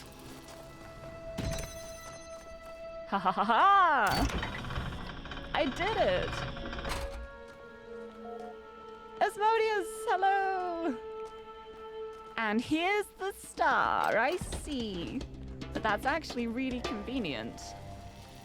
Because I have a lot of the connectors over here. And... oh, that doesn't open though. I kind of expected that to open. Okay, so I can't just sneak around from the front. Ooh. Oh my, okay. Alright, so if I get trapped in there, I can climb back over. So that's good to know. But yeah, I need to connect a blue to there.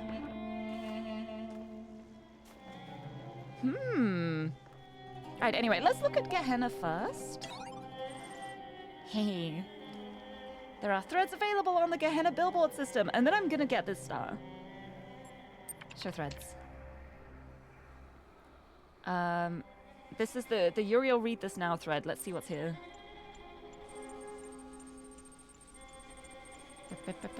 Right, what's new? Here, this is new. With the asterisk. Oh yeah, this is the update of the conversation we had. Orc, Borg, and myself recently took it upon ourselves to contact Uriel directly to ascertain what threat his actions posed to Gehenna and its citizens. The first thing Uriel expressed to us was how much your creative endeavors in Gehenna had moved him. Initially, he was reasonably cooperative. Initially? I want to be cooperative the whole time, please. Discussing openly his impressions of Gehenna since arriving here. He did explain that his reason for evacuating us, as he put it, was to ensure what we had created here in Gehenna would be preserved, but the real nature of the preservation on offer remains open to debate. It is further worth noting that Uriel displayed a high level of curiosity as regards our inner workings, to what end we have not yet ascertained. Stop making me sound suspicious. All of this leaves us in a difficult position. We understand that some of you may wish to take your chances and join Uriel wherever he is going, but our primary responsibility remains ensuring that Gehenna still stands for those who wish to stay. It's not going to be standing though, that's why I'm here. The most we can do is share with you what we know, as we have now done, and await your responses before considering our next move. Okay. Right, these are both attachment ones. Okay, no, this is the prison experiment one. But then this, I want to leave this a second. I want to try and get this star and then come back to this. Because I think I remember this. Right, yeah, here's the prisoner's dilemma. Thanks to everyone who took part in this little experiment. Given recent events in Gehenna, I don't know what will become of my findings, but here, for anyone who takes an interest, is the summary. let's load the findings. Here's the summary. Prisoner's dilemma findings in brief. Most subjects in single round matches chose to betray. Cooperative behavior increased with both the length of the match and the status of the players. Successful players chatted more. The parallels to our current and unprecedented situation in Gehenna are undeniable and valuable. Though we know not what power the messenger wields over us, we can theorize that Uriel holds no special power, and that each of us might independently choose to leave the rest behind for fear of being left behind ourselves. Yeah, that makes sense. Yeah, that would have been totally different if I'd just been betraying everybody. Very interesting. Alright, do I do the writing thing? Because I think it's going to be about the text adventure. And I want to wait a little bit to do that because I want to get this star before I forget. I'll come back to it. I'll come back to it. Right.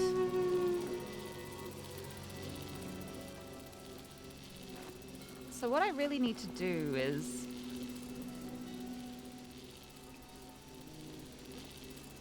I kind of need an angle where I can just directly get the red laser here without needing the extra connector to do it.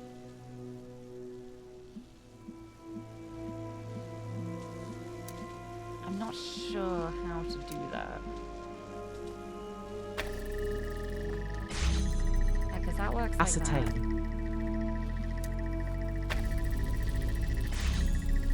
Ascertain! Oh, is that how it's pronounced? Huh. Huh, hold on. I never knew that. One of those words that I've read a lot, but not said out loud a lot. Ascertain! Oh, I learned something today. Oh, it's like when, what other words? Like, it's like when I learned how to pronounce epitome for the first time. Like, I saw it in so many things. Then I ended up saying, like, epitome or something. And it was like, what, do you mean epitome? And I was like, do I? Okay, now I can ascertain the truth properly. Thank you for the text-to-speech. That's such a funny way for me to learn the pronunciation. That's kind of great. I love that. The power of the text-to-speech tool. That's so good. Right, I'm gonna try something.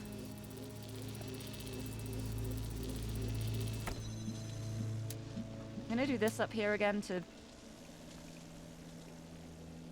get the fan going again.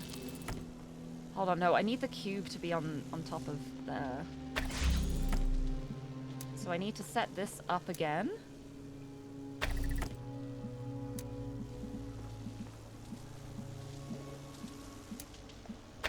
Oops. So I'll set that up again. I'll get my cube back. And we'll see. Oh, I forgot to connect it to there too. Oops! Yeah, I need that one open. But I actually have an idea for the red. But I need to get the other connector up here to try it out. Which means I need this back on so that I can get it up. There we go. And now I do the fan, because I will need the fan for me to get back up. DDD. Also, thank you for the share iteration redeem too. I will do it after I've done my current, like, thoughts. Because otherwise, I'll forget my plan. Right, because what I'm thinking is, up here, this is like a way up to get higher. Is there gonna be a way I can see the laser from here, maybe? If I can get high up enough? Or like get the right kind of angle to see it? Can I see it from these kind of angles? Where is it? There it is. Is there an angle I can see this at from this side?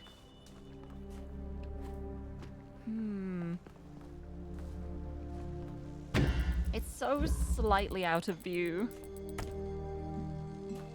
Ah. Because if I can get the red around here whilst using less connectors. Hold on. Maybe this is the idea. Hold on.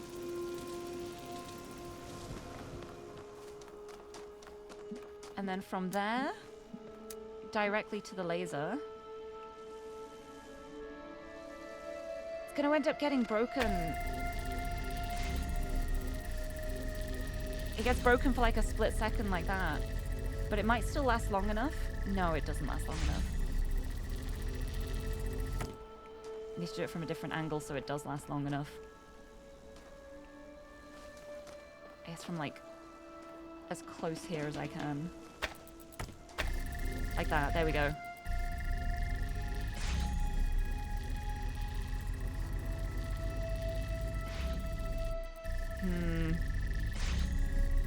It doesn't quite stay active for long enough.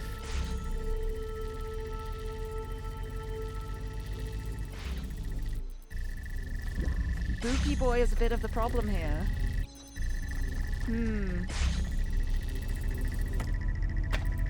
Right, because I can take the cube as well.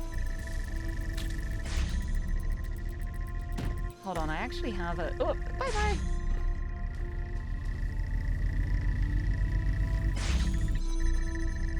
It's not giving me quite long enough to go across, but I've got an idea.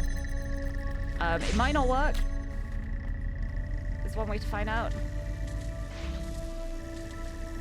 Stop breaking my laser, please. Thank you. Right, I go the long way around. You've stopped breaking my lasers? Yes. Now I can use this on the button. No, it's not going to see. It needs to be around the corner. Ah. Because then I'm like, I could connect the blue like that. But I'd need another one. Again.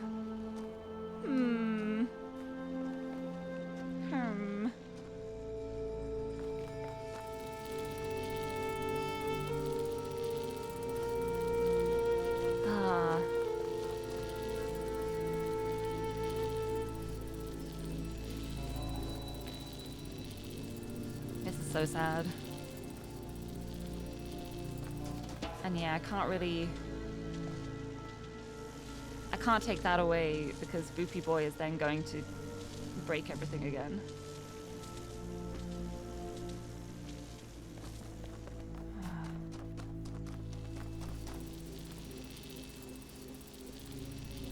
Unless there's somewhere else I can put this where it won't break the line of sight as quickly.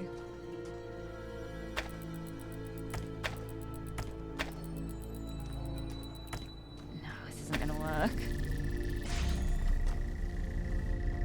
It's so painful that this one is around a corner because it means I need the two reds for connecting the red.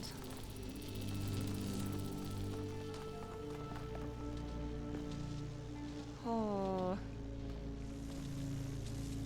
Hold on, back down here.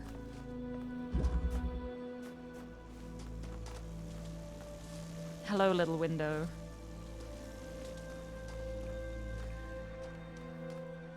If only this wasn't down, it would be so easy. But then it wouldn't be a challenge if it was that easy, though.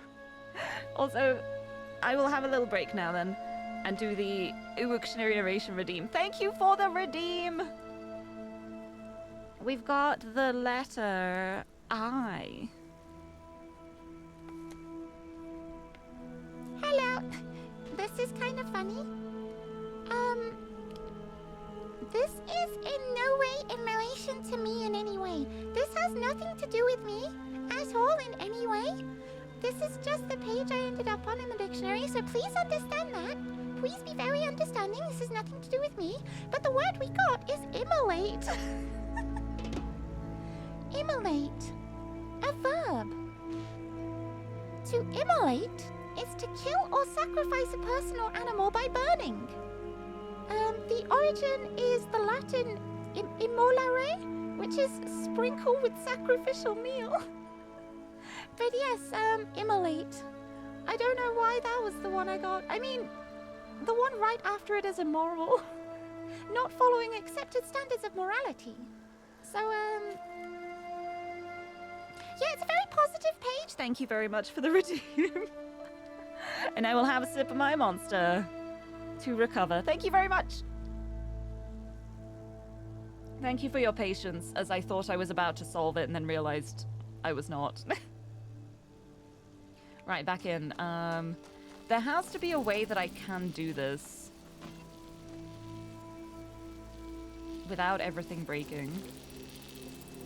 Like, a way that I can see the red.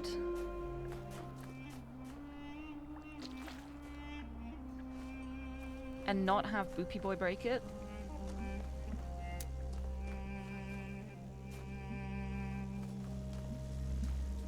It's really hard. Because I don't think any of the angles will last long enough for what I need to do. They're gonna just get broken.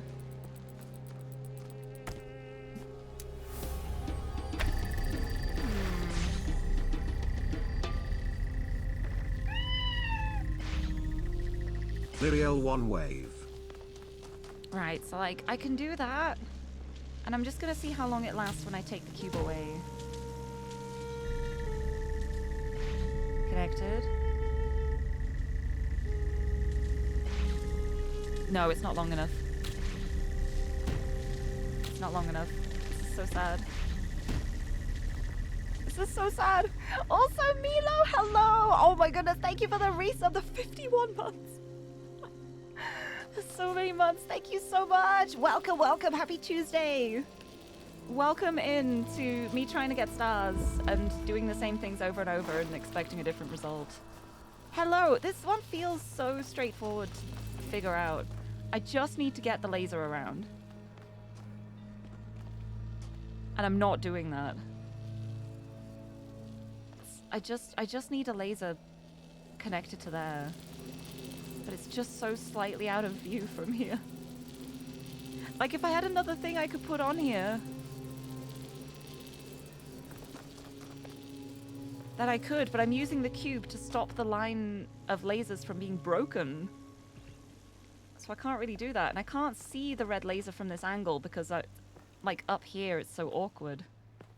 So much. Ah. Also, Enki, hello! Welcome, welcome! Tuesday, innit?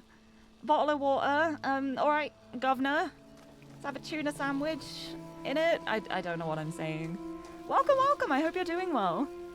But yeah, 51 is big. It's almost 52. It is. It's in the 50s feels like such a big thing because that's half of 100. But thank you so much for the resub. Also, Lirie said, is peach my favorite monster flavor? It's one of them.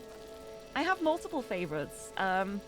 I think my favorites would be the Peachy Keen, the Strawberry Dreams, the Mango Fiesta, the Ultra Rosa, and honestly, also the Lewis Hamilton flavor one has made its way up there too. They're my top 5, in no order. Like I couldn't put them in an order. I like different ones in like, depending on what I'm in the mood for. But they're good ones. I like Monster. Hope me a very nice cube in Gehenna. Thank you. Thank you, I appreciate it.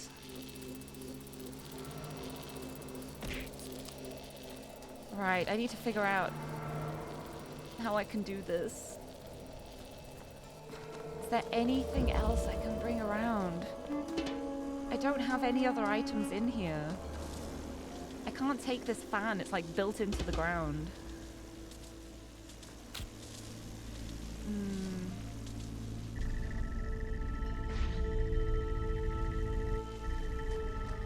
I think potentially if I could raise that up a little bit, then Boopy Boy could go under it. I just need to figure out how I'd be able to do that. Let's have this higher up. Like on the hill? Okay, if I do that like that, is that high enough? No.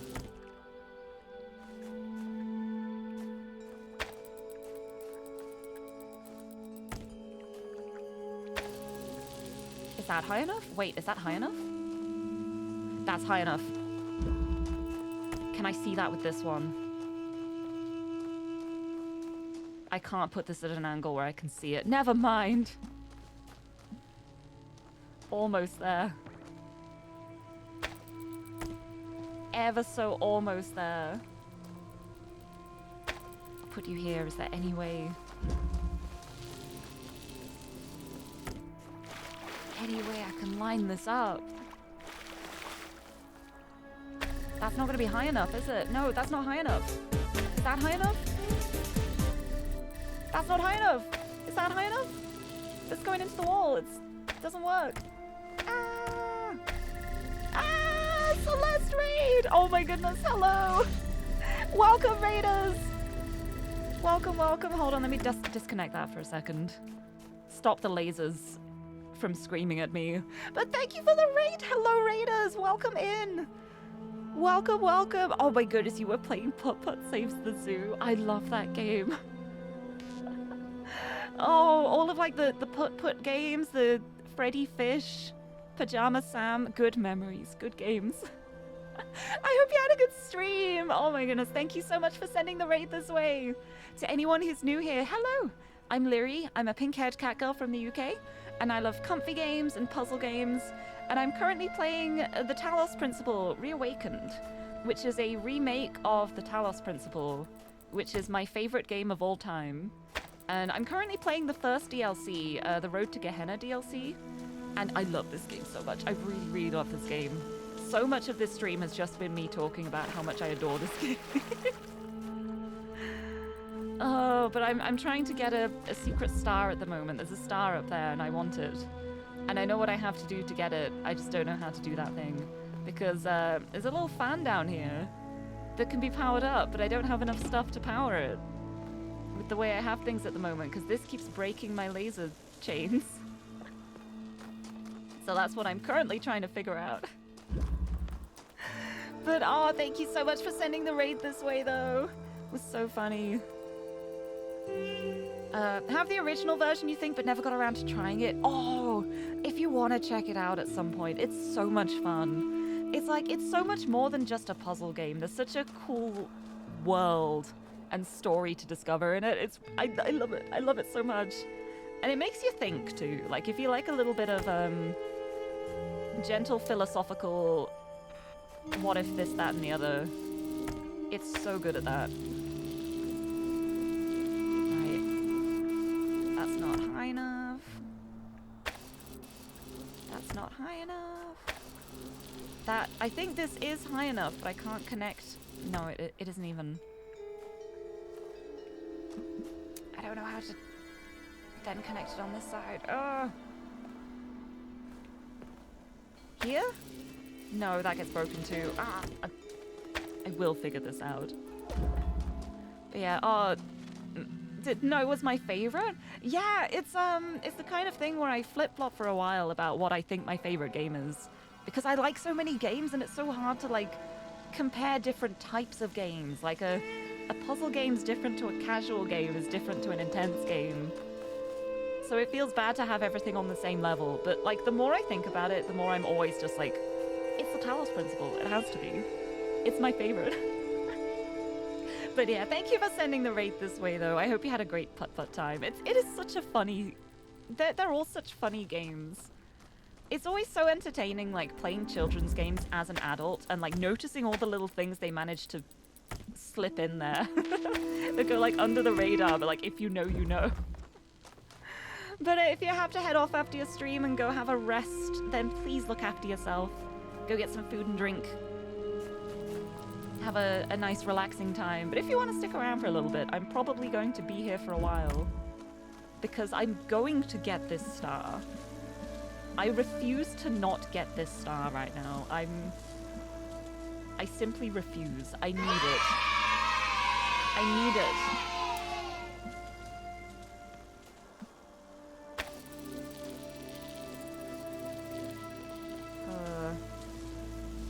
Awful. Awful, awful. Right, I'm going to get my cube back up here. Don't drop it off the edge? Yes.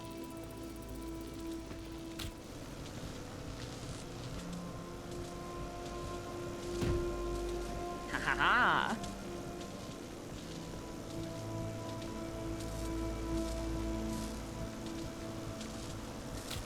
get stuck like that? Hello, what's happened?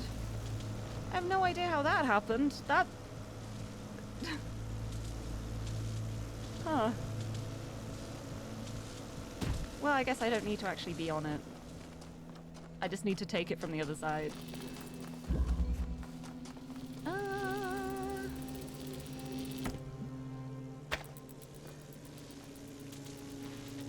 Because doing that like that would potentially mean that the thing can jump over the laser ray. But I don't see a way I can do that without wasting a thing to keep the blue connected. When I really need all the connectors I can get.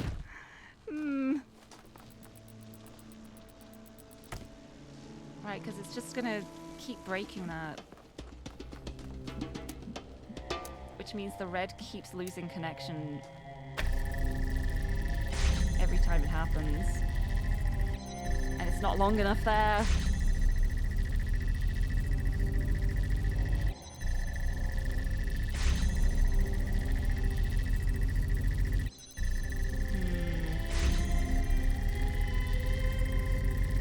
I need to get the connector out of that room. I gotta go back. I gotta do all this again. So I need to block you so that I can get back into that room. Haha! Because I left this in here, which I need. Well...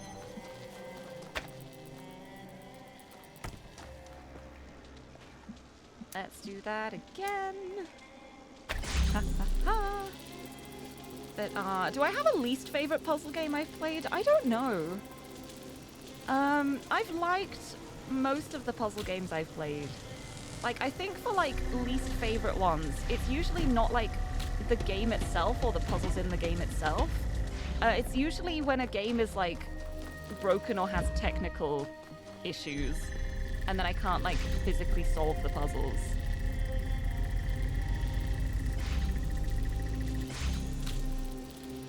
Right, that's doing a little hop now, and I can probably set that up in a way that it keeps doing a little hop to stay connected. If I get it in line perfectly. Like that. Let me see. Oh no, that broke it for a second. Like that? No, it still breaks it for a second as it goes up, because it's a little delayed when it boops, so that's not gonna work. So I need another way to get red connected. Hold on, wait, hold on. Where's the other level where I put the red really high? Can I see that from here? I can see the red laser up there. I can see it. I can see it. That's what I do. That's what I do. I connect that red to there. What do you mean you can't see it? It's right there.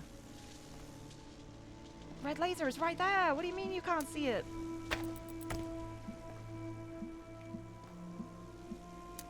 It's there. I see it.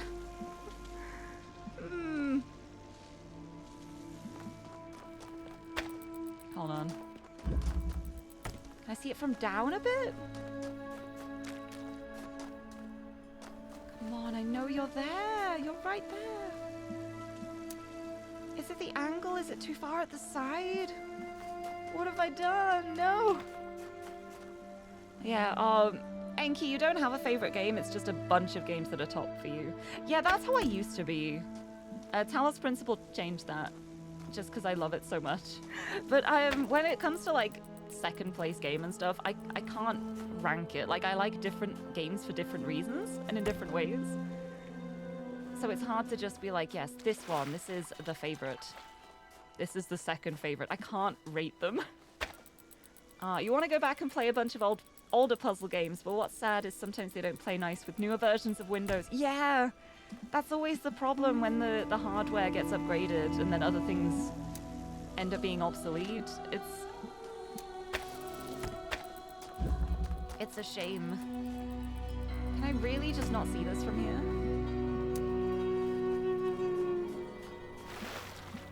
Why won't it let me connect to the red that's right there? Oh, I guess there is like a barrier around it. Oh, and I can't see the one I placed. It's there. I can't connect to that. Even if I'm like really far back, can I still not? Right in the back corner of the room, can I connect to it? Here? What if I go up? Can I connect to it if I go up? Ooh. If I go up? Still can't see it. What if I go along this wall? Ooh.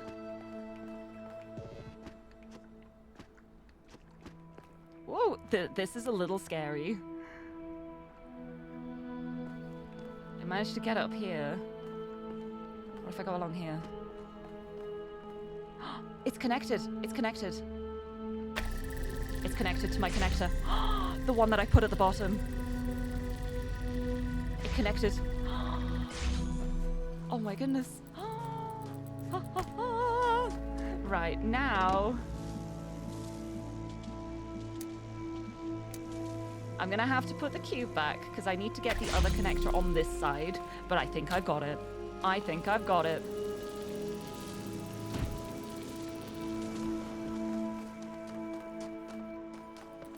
I think I've got it.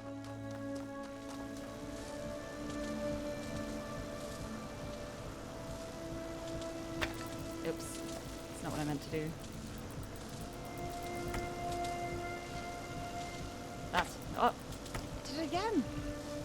That's what I meant to do. There we go. Now I can just take it off the other side. I did it! I love it! Speaking of favorite games, should check out Dishonored. Oh, I've heard of Dishonored, but I don't know much about it. I'll have to check it out. Oh, immersive stealth action. I'm usually really bad at stealth. But, I don't know. It depends on the type of stealth. Like, if there is stealth based on, like, just being smart and figuring out what you have to do and being careful, I like that kind of stealth. If it's, like, times-based and you've got to, like, time things perfectly, that's what I'm not as great as. But I'll have to check it out. But now look, I can do this, I can do that. Didn't even need the cube in the end, but I brought it anyway. And I can do that. And I can get the star, I did it! I made it, I did it! I'm so glad I had the red so high. I'm so glad. Right, now there's the one over there too.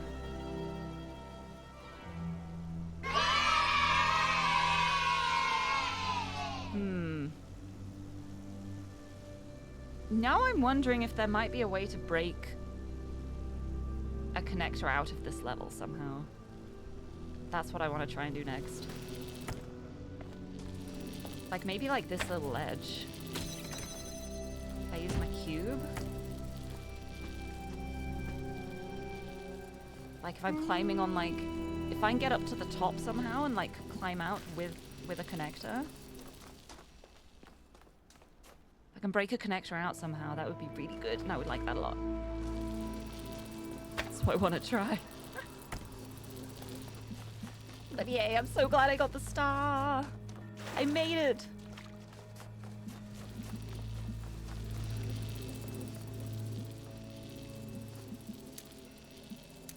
I can do it just like that, honestly. Get that out of the way, put it as the cube. Come up here with a connector.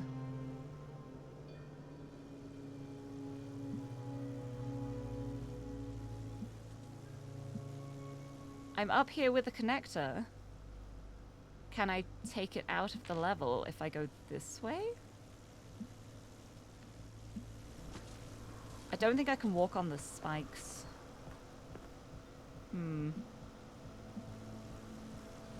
Let me up again.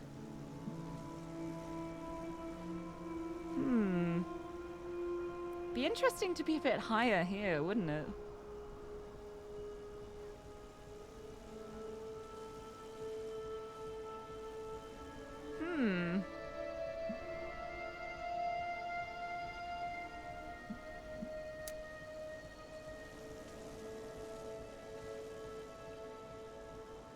can't target this to connect it. There we go. Boop.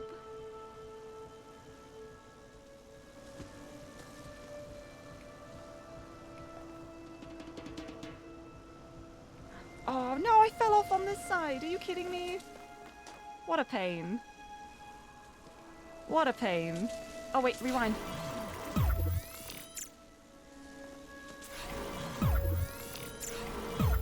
Okay, I'm back. Okay. And I'm not sliding backwards. Let's go. Perfect. Let's try that again. That's not what I meant to do. At least I didn't break myself out of what I was doing.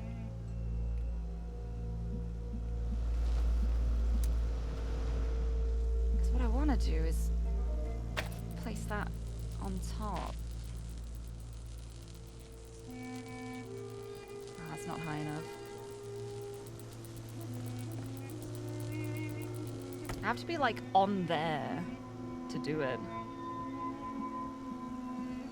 Which I guess like going over here, jumping across that way might work.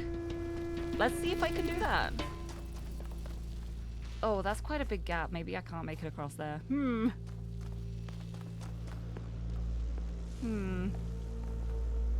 But I'm thinking... Oh, actually, no. I'm just gonna do this, like, without the connector for now. So leave that connector like that. We'll have that like this. Because what I want to do is...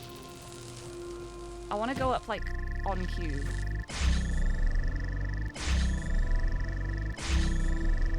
Okay, it's not working from this angle. It's not working from that angle because the cube breaks it. How about that angle? Cube still breaks it. Connect that to there. Have this like right from the side so it won't get broken. Still gets broken. A little further to the side. There, that works. Okay, now I break it so I can stand on it. And now we go up. I'm so high up. Imagine if I could set a connector up here. But I used them to get here. So alas, I cannot. But look, I'm so high up now. I can see everything. Because the puzzle that's across that way is the one where I... Or is it that one? Is that one where I need the red? I don't remember. It's that one or that one. I don't remember which one, but I need the red connector in order to unlock the stars and then use the jammers to be free.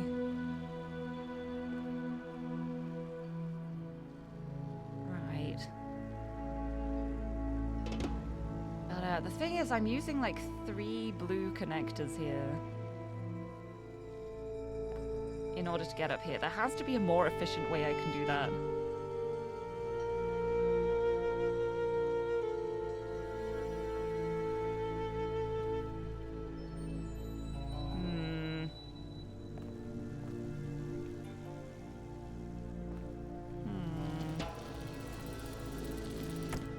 Taking that falls down, yep.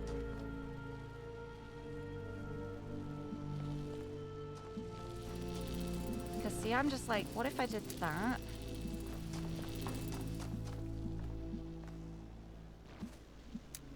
Connect that to there as well and do that. So when it gets up to a certain point, it'll be powered. But then the problem is this needs the red to open this. This needs the red to open that. I don't have enough connectors. I just need more connectors. I just wish there was a way I could break a connector out of here. I feel like I probably can.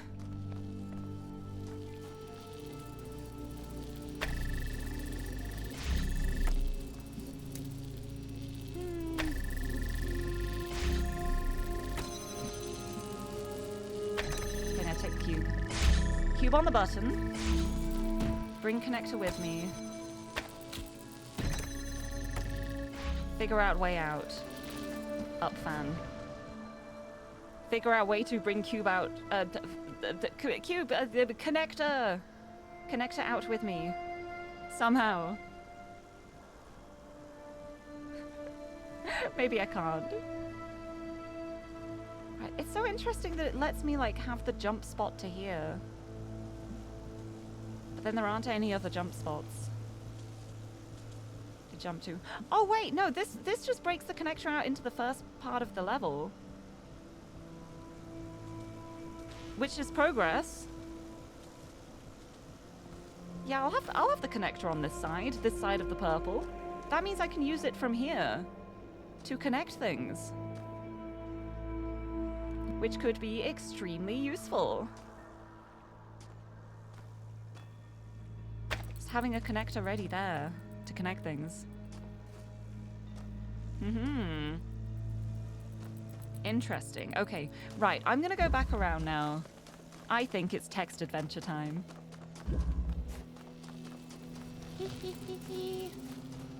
Back I go. Let's do it. Text time. Text adventures. Hee hee. Which I'm excited about. But yeah. It gets really interesting to play when you have to adapt between stealth and not stealth. Yeah, I think that's really cool as well. Like, choosing your moments. Like, sometimes you can't just sneak through. You have to do a bit of... have a bit of action. Kind of like the Hitman games. Like, one thing I really like about the Hitman games is that there's ways to do it where you don't get seen in any way. It's all just about, like, setting up this whole plan. And I'm always amazed watching people do it, because I don't think I'd have the timing for that kind of thing. But they're very cool. But yeah, I'm not really, like, I like games where you do just, like, burst through the door and destroy everything, but they're not the kind of ones I play. They're the kind of ones I watch other people play. Right, let's go. It's time for A Dream of Aru. The new text adventure from the blacksmith. Let's go. I'm so excited. Here we go. Oh wow, a new The Blacksmith experience. Exciting. I wish I could get you to answer some questions about your work. This is so full of evocative scenes. Love it. You are the best. I wish I could do a fraction of what you can. Enjoyment equals true. Gotta agree with Sam there. What a trip. I'm gonna play this again. Has some weird references to previous works that are not entirely appropriate. Still excellent. 7 out of 10. Well, maybe they are appropriate, and you just haven't realized it. You are a genius. Are you sure you don't want to participate in forum discussions? Gehenna could use more of your thoughts. Asmodeus says a +1. Rockwell says, is there a hidden meaning? Mr. Mulciver, deeply impressed once again. Can't wait for the next one. And then 401 the troll says, made me lol. Let's do it. A Dream of Aru. I remember this text adventure so fondly. I don't remember what is in it and the full contents, but I remember playing it and being like, I'll remember this.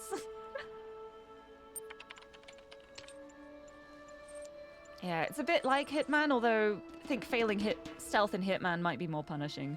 Yeah, Hitman is like all about the stealth. Makes things very, very difficult without the stealth. Here we go. Close your eyes. A Dream of Aru. Credits.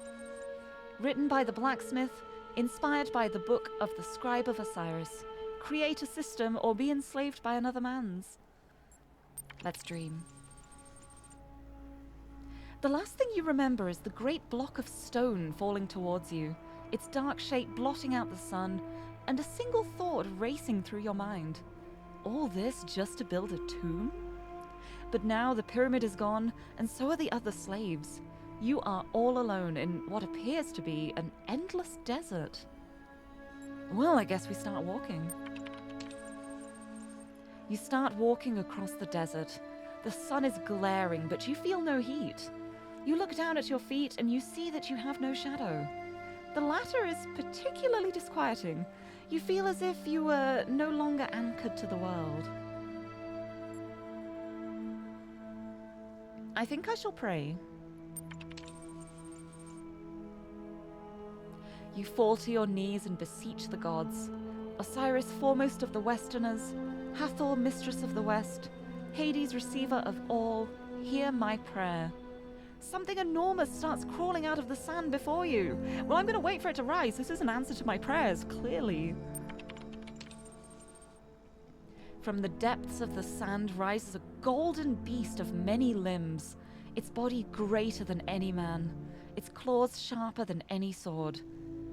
I am the scorpion, it says in a terrible voice.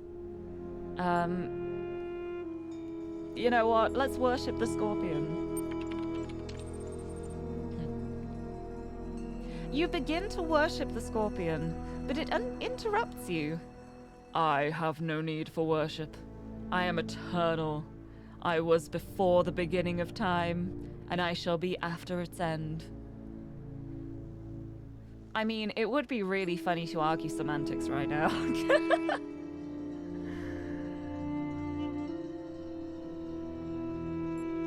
You know what, why not? I'm gonna argue semantics. You say, how can you exist before or after time? Does your very existence, your ability to act, not inherently mean that time continues to flow? That events follow upon events? You cannot understand, for you exist within time, the scorpion answers. I'm gonna keep arguing.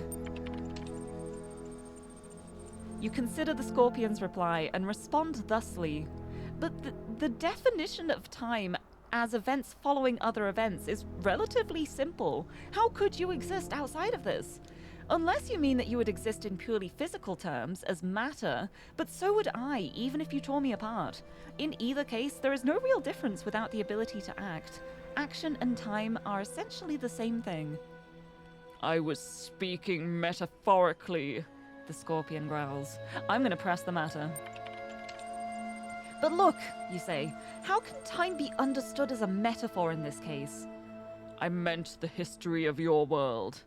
But my world is only one of many, correct?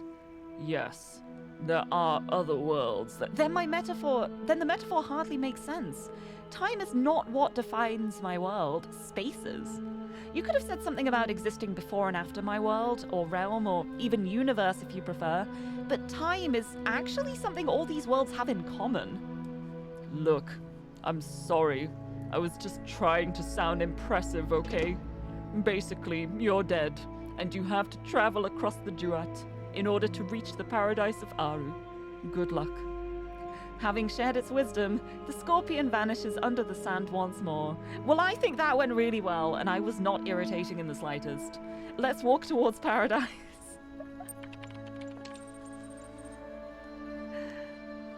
Look, it's important to get to the truth. It's important to learn as much as we can. We can't just let things slide if they don't make sense, because then anyone could say any old lie and we would just believe it. After walking for a very long time, you come across a vast wall of iron, stretching from horizon to horizon. There is only one opening, a gleaming gate of light. The gate is guarded by a mysterious figure. Right, let's go approach you. Hello. The Guardian is a creature with the body of a man and the head of a crocodile. Its skin is purest black, surrounded by a halo of purest white. I am the god Sobel, master of crocodiles, it intones. I ruled in Shedet when the world was young. Within me flows the eternal river. Answer my riddle and I shall let you pass. I mean, okay, I like riddles. Tell me then, mortal, what crawls in the morning, walks at noon, and limps in the night? Is it a crocodile, a blue whale, a human, or a solar-powered robot? I mean, it could be a solar-powered robot. But I don't think it would be crawling in the morning. The sun does come out in the morning. It would still be powered up. Let's do human.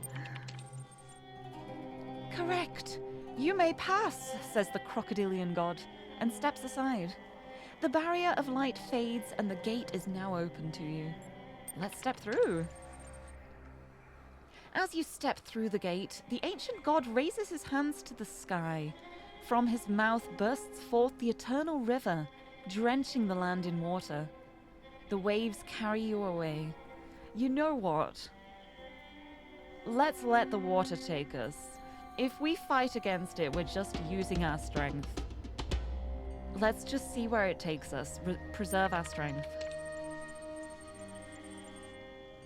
You let go of fear and accept that this is the god's way of guiding you to a new land. The water surrounds you, overwhelms you, but you do not drown. Under the water, you see sights of astonishing beauty. Glowing fish with metal eyes, drowned cities full of smiling people, lost gods waiting for the day of awakening. How sad it would have been to stay above water and miss all this. After a long time, you find yourself washed up on a new shore. Let's have a look around.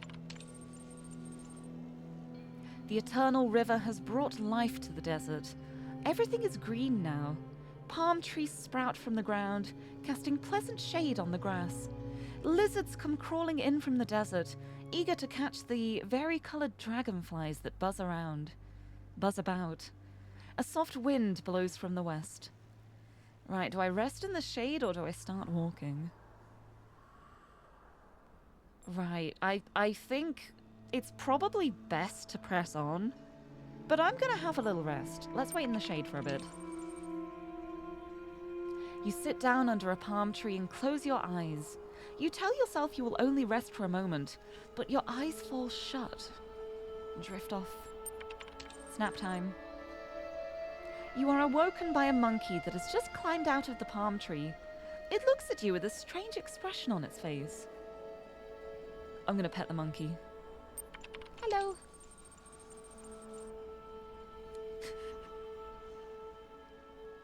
I forgot about this. You pet the monkey. Its fur is softer than it looks, almost like hair. The monkey purrs contentedly and curls up in your arms. As you hold the monkey in your arms, it starts transforming, becoming more and more human, but also growing smaller.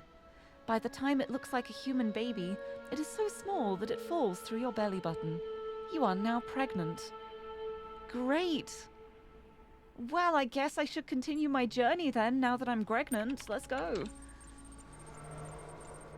You walk along the banks of the eternal river, snaking its way through the endless desert.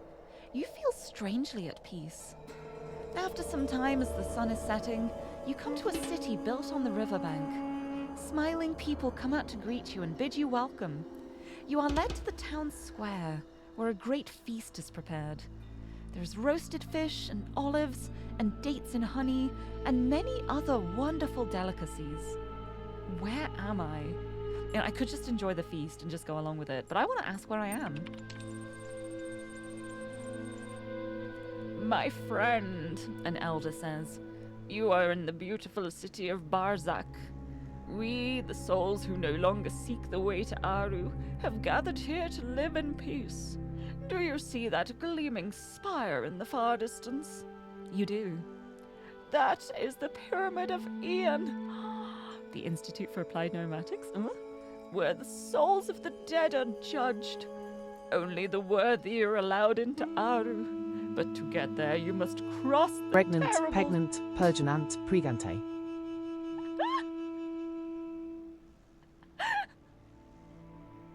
I can't believe you interrupted the elder like that. Thank you for the text-to-speech. I wasn't expecting that. Oh, where was I? Here was I. But to get there, you must cross the terrible desert. Why not stay here by the eternal river? Happiness is more important than salvation. Right, I could stay here. But it's not just me anymore now that I am pregante. So I think I have to keep going. For the baby. We keep going. You tell the elder that you appreciate the offer, but you can't stay. Salvation matters more to you than happiness, because true happiness cannot exist without salvation. Alright, to the pyramid we go. You keep walking through the desert, unwilling to give up hope. Time passes, but you cannot tell how much. You grow weak and exhausted. Sometimes you feel as if you're losing your grip. One day, you come across a head in the sand. Do we talk to the head or kick the head? I'm going to talk to it. Hello. Hi. My name is, Jeff. I'm, trapped here, you see. in the sand. I'm gonna ask how he ended up here. I was so preoccupied with whether I could that I didn't consider whether I should bury myself in the sand. I just wanted to see what would happen. An experiment, if you will. An attempt at discovering something. Let's unbury the head. His experiment clearly did not work out, but I'm not going to kick him in the face. Also, Sarah Pop, hello, yes! I'm here, it's the bait and switch. Anyone who comes here looking for blueprints, gameplay, have you heard of a game called the TALOS Principle? It's a really good game. If you like puzzles, play the TALOS Principle, please. I actually just forgot to change it from Sunday's stream, but now I'm making it the bait and switch of, hey, if you like blueprints, if you like puzzles, I got more puzzles for you, check this out. But hello, I hope you're doing well. Happy Tuesday. Right, I'm going to unbury the head. You dig in the sand with your fingers. It's not easy, but after some time you've freed the head. However, what's underneath its neck is not what you expected. There is no body, there is only another head, and another, all the way down. This strange sight unsettles you enough to revive you a little. You decide to press on towards the pyramid. I love that I'm so unnerved by this that I'm like, yeah, I have to keep going. I gotta keep going. I don't want to be a head in the sand. But you wanted blueprints? Well, there'll be more blueprints on Sunday. More to look forward to. End of the week. But doing great. Oh, but yeah, the big party on Saturday. I hope it's fun. I hope you have a good time with it. But yes, welcome to the Blue Talos Principle. The Blue Principle. But yeah, I hope you have a good party on Saturday, though. Wait, this means you have to have Sunday's notification be Talos Principle done. No, it's I think people are more inclined to click when I'm playing blueprints, because that's what everyone wants to see at the moment. It's I need to like lure people in. Oh, maybe I provide an incentive. I'll be like, if you join this stream, what can I even offer? I don't know what I have to offer. Just like, join the stream, you'll get something really good. I don't know. The vaguest kind of thing. Anyway, I suppose it's time to continue the journey to the pyramid. You come upon another great wall of iron, the last one separating you from the Pyramid of Ian, where your soul will be judged. The Gate of Light is guarded by a gigantic snake, whose movements cause the earth to shudder. I am Apophis, It says, the eater of souls. One day I shall devour the sun, and all the world shall be mine. But today I shall devour you, and you shall become nothing. I'm going to laugh at this snake. You think you can eat me? I already have another being inside me. You can't. Yeah. You start laughing at the snake's arrogance. I mean, come on, the eater of souls? That's just silly. What? How dare you laugh at me? I am the Lord of Chaos. How can chaos have a lord when it's the very opposite of order?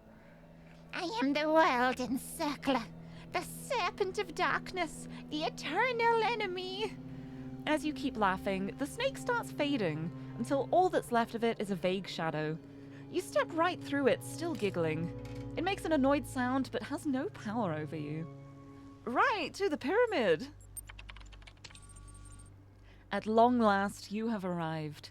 Beyond the Pyramid of Ian lie the reed fields of Osiris. A hidden gate in the stone opens, beckoning you forward. Let's step inside. You enter a dark room, lit only by a flickering candle. Holding the candle in one hand is a creature with the body of a man and the head of a jackal. In its other hand, it holds a set of scales. Come and be judged. Yeah, sure, why not? You can judge me. You have struggled much in your life. There are many harsh memories within you, nicey wounds that may never fully heal. You have many ideas, many hopes, many dreams. You are not pure. Your soul is not light enough. You may not enter Aru. Okay, but what if I just go in? You can't stop me. You can't stop me. I think I can enter Aru. I'm just gonna walk past Anubis. Anubis protests, but you just walk by him. After what you've been through, you're not going to let some self-righteous doghead stop you from reaching paradise. You cannot do this. It is forbidden. Oh, really? Forbid this? Enter Aru. The vast reed fields stretch before you. All is quiet. All is serene. There are no pyramids here. No walls of iron or gates of light. No gods. Suddenly, your head begins to hurt. You had forgotten that you were pregnant. The pain gets more and more intense until your skull bursts apart and your daughter comes forth. You have given birth to humanity. The end. Wow! Congratulations! For exploring this user-created world and entering Aru, your profile status has increased from 6 to 7 creative. I love how it goes up from respected contributor to creative. You have received 1 thread creation token. This will be available to you the next time you log in. Oh, that's so good! I can make a thread next time. Right, before we go, I want to play it again. I want to see what happens if I'm just really defiant for everything. Like, if I just don't want to do this. Here we go. Let's start walking. Let's keep walking. No prayers. No praying. You keep walking, trying not to think about the strangeness of your situation, but the truth comes to you anyway. You are dead. The stone block crushed you, and now you are in the duat, trying to reunite your bar and your car, trying to get to Aru, the reed fields of Osiris. If you fail, your soul will be destroyed. Yeah, see, we don't even need the scorpion. This is fine. Let's walk towards paradise. Let's approach the mysterious figure. What if we don't answer the riddle? The god lifts you up and tears you apart with his mighty crocodilian jaw. Your soul has been destroyed. Try again? Yeah. Okay. We have to do the riddle. Let's see how many times we can die. Okay, what if we pray and run away? You run until you can run no more, frequently looking back. It seems the creature has not followed you, and then the rest is the same. I want to see what happens if I do, like, if I'm not antagonistic towards the scorpion, so I'm just going to get my soul ripped apart again, so I can do this first bit.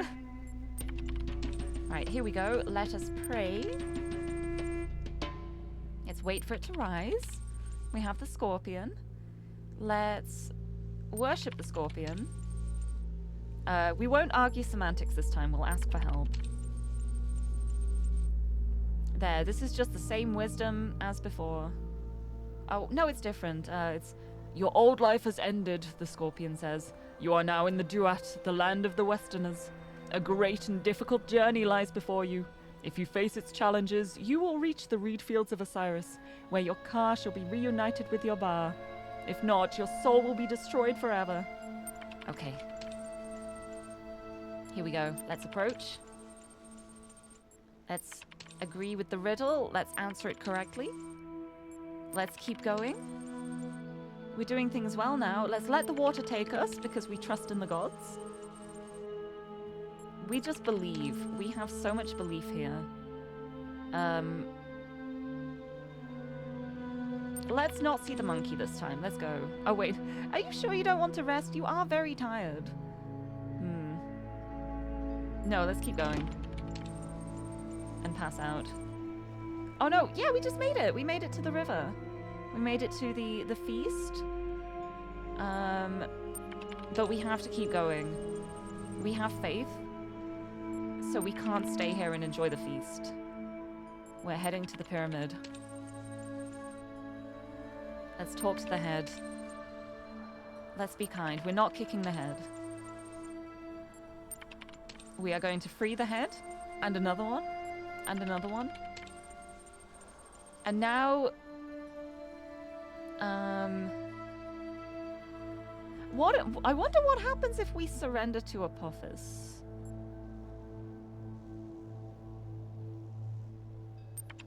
Let's surrender. There we go. Yeah, my soul just got eaten. There we go. You accept your fate. The snake's jaws close around you, crushing you, tearing you apart. It is not a quick end. I love how, like, my first playthrough, I managed to not get a bad end. That's kind of great, honestly. Right, let's do all of this again. I want to do the right thing. I think we might have to fight the Eater of Souls. Because, that's not good if souls are being eaten. We need the souls to make it through to Aru. So let's solve the riddle. A human.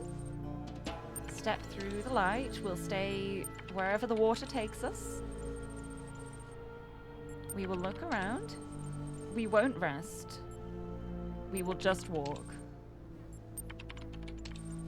We'll ask where we are. We'll say we have to keep going.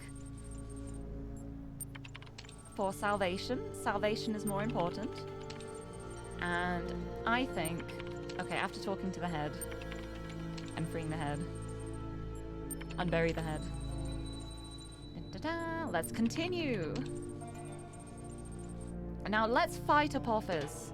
You think you're just going to eat the sun and souls? That's bad. That's evil. You must not do that. Never mind. Apophis cannot be fought by mere mortals. The snake's jaws close around you, crushing you, tearing you apart. Okay, it's gotta be the laugh one then. You can only laugh.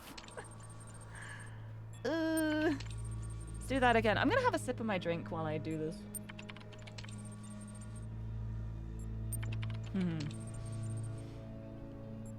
I've done this a few times. Let's keep going. Walk towards paradise. We will answer the riddle. It's a human. Wow, humanity. What a topic. Because after I've done all this too, I'm gonna do all of the things where it's like fighting against being holy. Doing all the wrong things like resisting the current and eating the meal. But I want my soul to be judged first. I want my soul to be judged to be pure. I wonder if it's even possible. Like, it'd be funny if it's like, because you end up laughing at the devourer of souls. Like, maybe it's just like, you have seen things. You are not pure. You may not enter. I'm just gonna laugh at you. Haha. What a silly snake. Alright, here we go. We made it. We're in. Let Anubis judge me. It's the same. It's just your soul is not light enough. Yeah, I think just being human means that you can never enter Aru. It's like if you've struggled in your life, then apparently your soul isn't light enough to enter Aru. That's kind of messed up. That means Aru is probably empty. Thank goodness I managed to give birth to humanity in there after I walked past. Anyway, let's just accept the judgment this time. Welp. Anubis tears out your heart and casts it into a lake of fire, where it is eaten by Amit, the devourer of the dead. Right, let's do this again. I want to eat the meal. I want to enjoy the feast. Let's do that. I wonder what happens if I pick the wrong answer to the riddle as well. Like, what happens if I say a solar-powered robot? That is also correct, apparently. Okay. Good to know. Good to know. This time we're going to fight to stay afloat. The waves are huge, the current's powerful, but your will to survive, even in this diminished capacity, is stronger. You stay above water, struggling for air, refusing to give in. After a long time, you find yourself washed up on a new shore.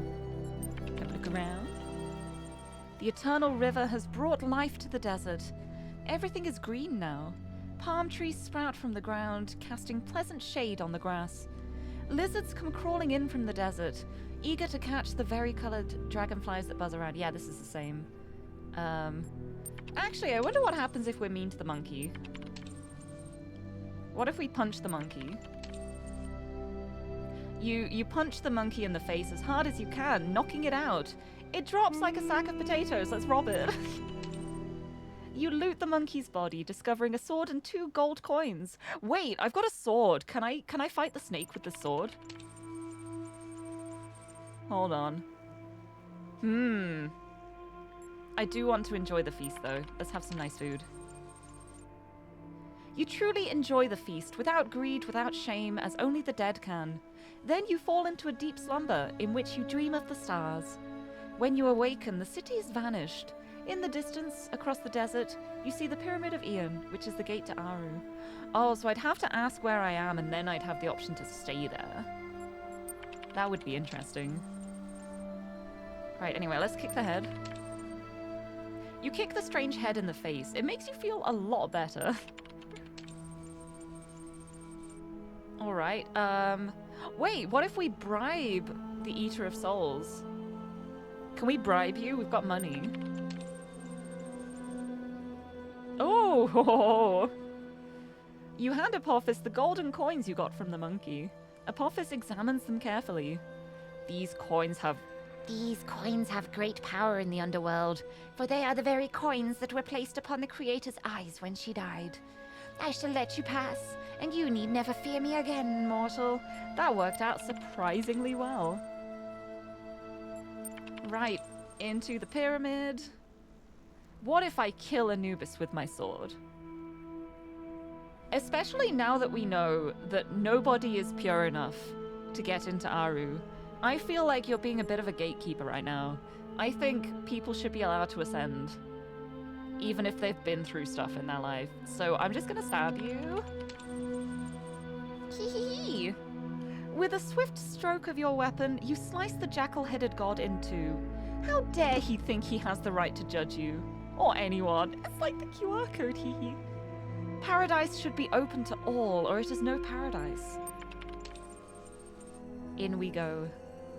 And we don't have the pregnant flavor text this time, but we made it to Aru on our own, without giving birth to humanity this time, but we have opened the door. So that's probably even worse. Well, good times! That was fun. Yeah, I got an achievement for it too! Finish A Dream of Aru. That was good. Right, let's have the writing commentary. My favourite thing that I did in the game, and probably one of my favourite things that I've ever written ever, is the art gallery.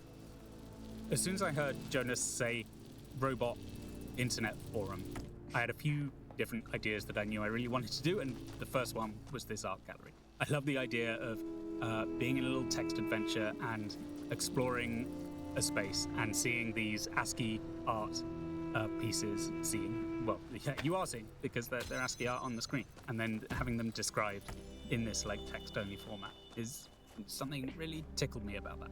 It's great. And it feels to me like it's quite minimalist, but a very rounded, balanced little piece of the game, because you get your nice little text adventure details, like having to pick up the magnifying glass to look at the minimalism exhibit, or picking up the leaflet which gives you the map, which means that you know where you're going. And then the fun and silliness of these robots trying to interpret life and the world through the medium of ASCII art and the kind of the quirky perspective that it shows. My favorites are Mr. Mulciber's natural history, the giraffe and the pig, the intelligent edible quadruped. I love those. I love the little bits of text underneath. I love them too. Is the giraffe sad because the humans are dead? Or are the humans dead because they made the giraffe sad? Little bits like that I really came alive on. Those images, by the way, the images of real things, not the abstract stuff, which I did myself. I ripped those all from an open source ASCII library on the internet. I guess these days I'd probably just do it in ChatGPT. And I made whatever small tweaks I needed to make. And the other thing I like about this little bit is getting to vote on your favorite at the end in the competition. I love And getting to the vote. choice between do you vote for what you really was your favorite, or do you vote for what you think is going to win so that you can climb the status ladder? I like little choices like that, and I always had the plan, and it did come off that you would return here later for the secretive meeting with Spider, and I really like that idea of coming back and reusing and finding out, oh, there's a little secret here. There's a little more to this world than I realized.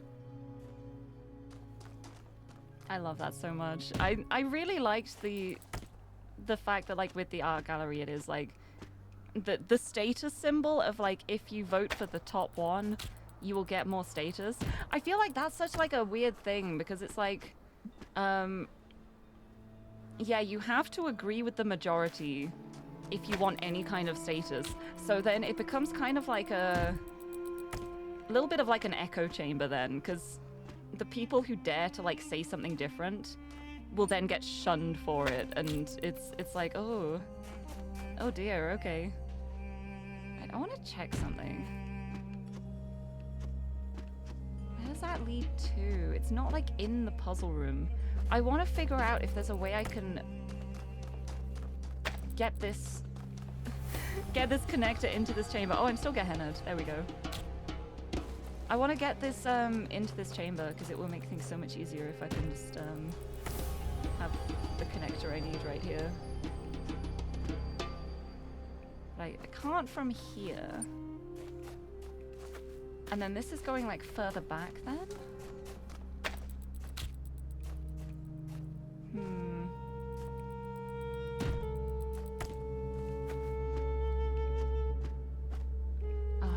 I slip off this thing's lap.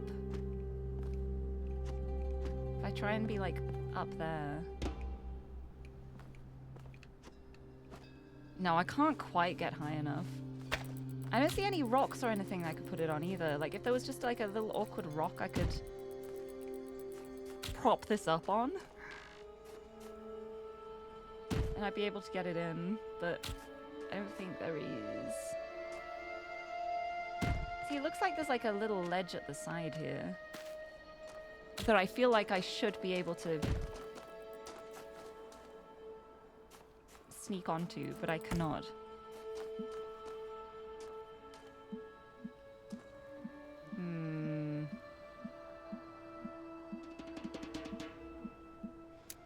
Oh, I guess, like...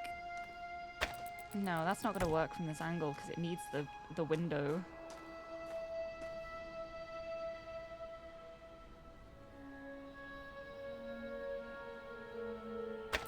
It needs to be open is the problem here. I might be able to work this out, actually. Like, oh, I could probably, like, just break more connectors out if I wanted. Right, 'cause what I'm thinking now is I could just go back around to the back, bring one of the jammers with me, open this up, and then figure it out from there, and then bring the jammer all the way around again. I think I might try that. Because I think I could make it work. Now that I've got, like, the extra connector that's going to keep the first door open.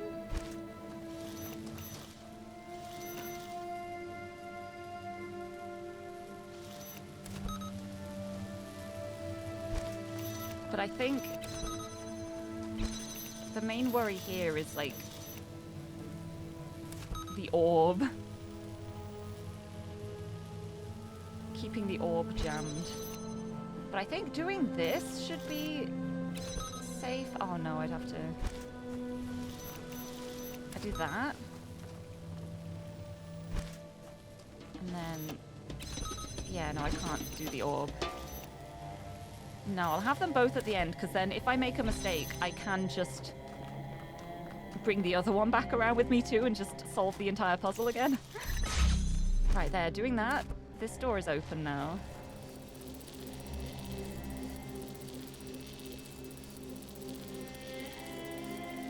And then this is the one powering the laser.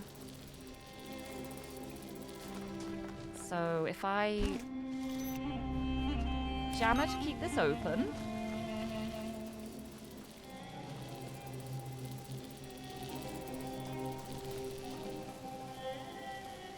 That's the connector that is powering the door.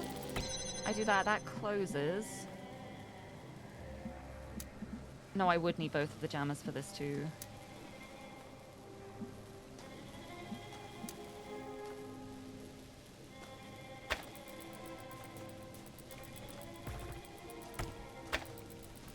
Right, this is just the door laser.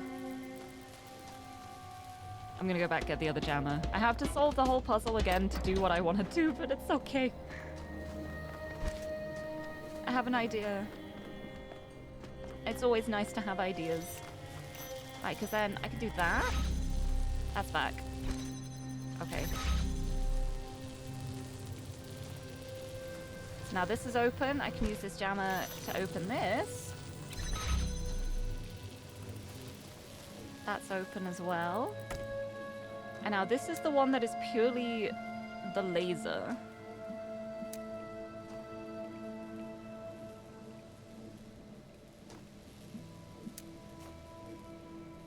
Ooh. Have to change the angle of that one. Maybe there. And then that's open, so I can open that again, but it's open again, so I can do that, and I can do that. And they are all self-sufficient.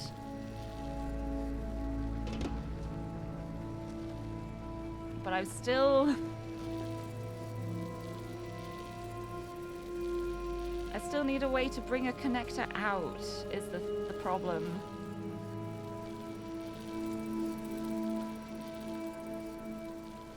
Which means, like, this one that's, like, connected to the laser, ideally I need it out here.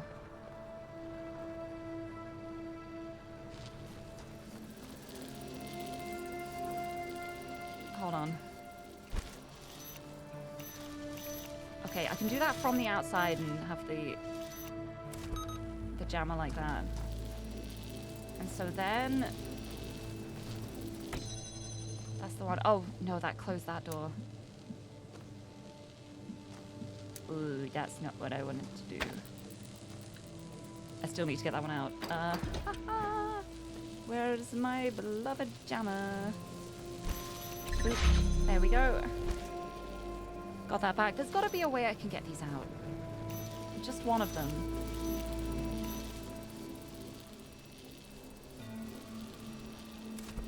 I only need to get one of them out.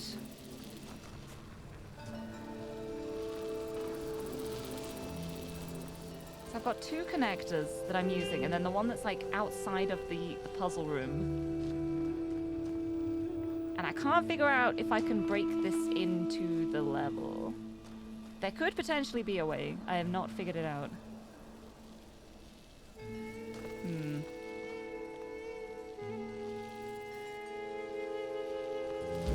this angle get both of those? It can.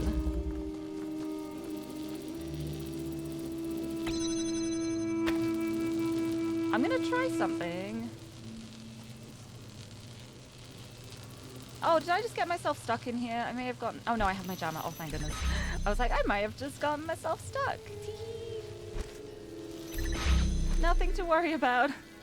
Saved by the jammer. That was close. It was scarily close. But I'm okay. But... Right, let's do that. And what I want to do here is, with this one... I can get both of these. Hold on, wrong angle. There. No, it's like as it falls, it stops being connected to them. There we go. Okay, both of these doors are open now thanks to this one out here.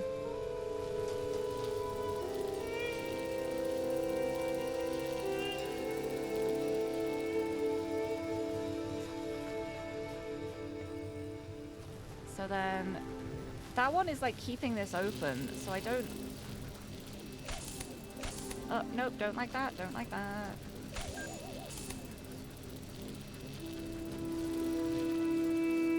So, Yeah, Jammer's keeping that open, but it's already open. So I'll use the Jammer to keep this one open now. And I will take this one. And I have a connector out.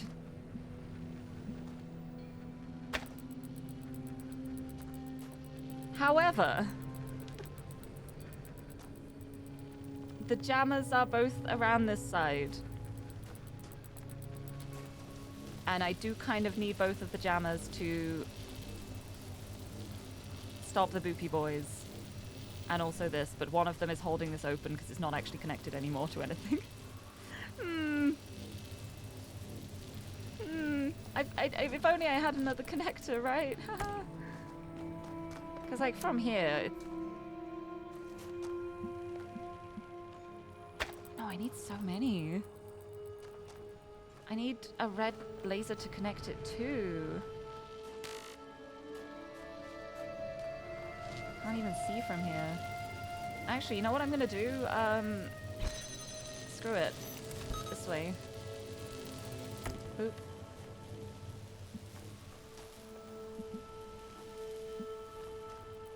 More lasers. Where's the red? Where's the red? There's the red.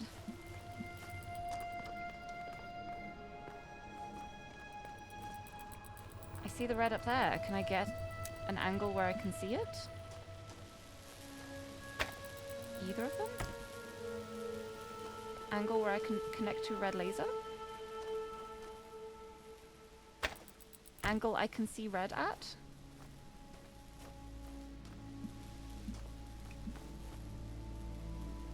Not from here. But I can do that. And then connect this one to the red. Hopefully.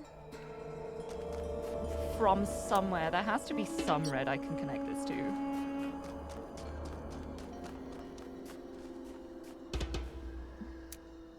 Red. Red. Okay, I can see that from here, but maybe if it's lifted up a bit, it will be able to see it. Yeah, so it's because it's too low down.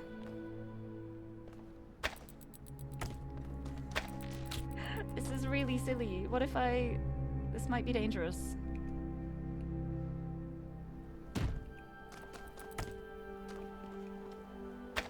There, it still can't see it. It's still too low down. Are you kidding me? Alright, there's gotta be some other way I can connect a red to here. Alright, what else do I even have?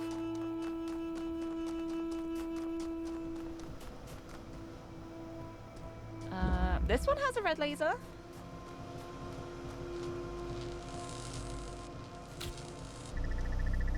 This one has red. Can I use this red?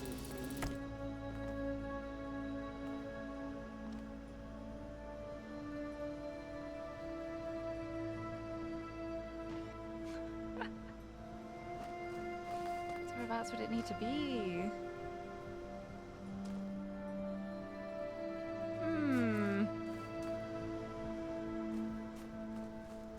I don't know, maybe I should have busted a connector out of this level too, when I took the cube with me.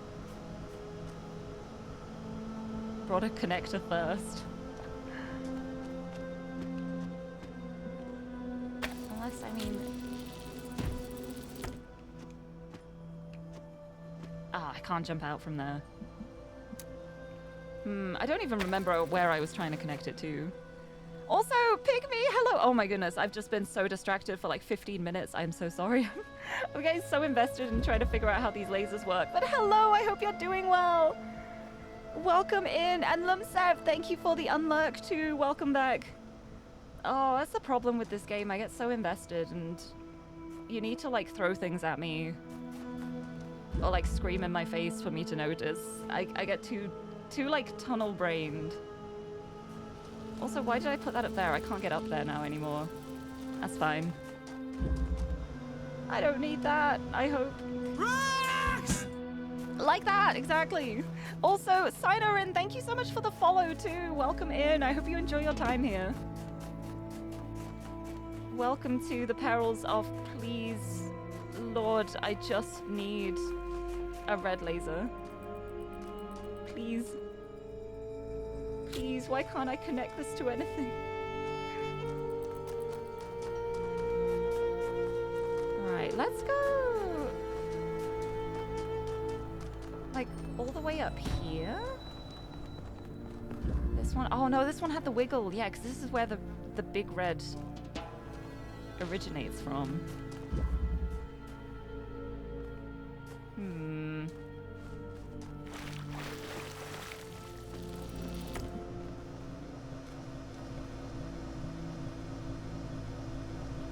What if I bring it down?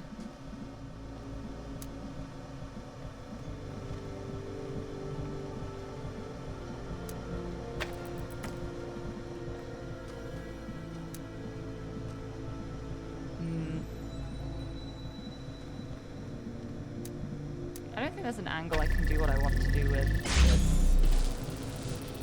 Oh no, I'll bring this up with me. I can do it from higher up. I'm like, what if I bring the whole structure down? Yeah, because there's like a cage surrounding the red there. But I did put the other red on there as well. I feel like I need it higher.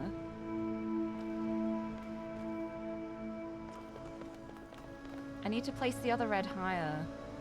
And that means I do need some of the fans working so I can get up. This fan. Do that. Oh no, because it's up there, I can't reach it anymore as well. It's here. This one, I'm like, what if I put it like higher up on the ridges in there? But I don't think I can do that anymore. Because of the way I've set this up.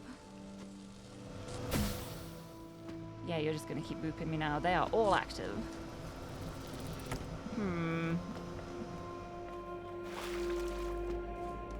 Well, let's keep going. And Tim, hello! Welcome, welcome! Talos Tuesday! It is Tuesday, innit? Welcome, welcome! I hope you're doing well. I'm trying to get stars. Oh, this one! I forgot about this one. I forgot about this one.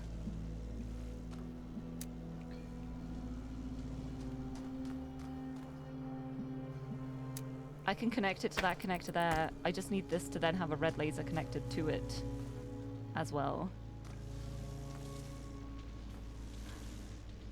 Like that. Oh my goodness. Okay, but the only problem now is that the whole level's messed up and I don't have the jammers where I need them to be. So I don't know if I can actually jam those things before I explode. However, that door is open now.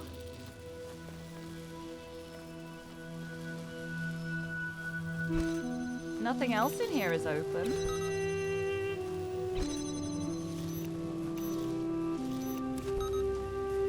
Like, maybe I can do something like this and not even need the lasers.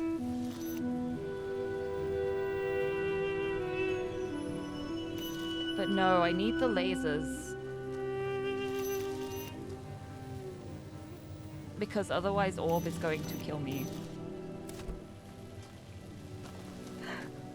Orb will kill me without lasers. So what did I do with all the other connectors? I had so many connectors in this level.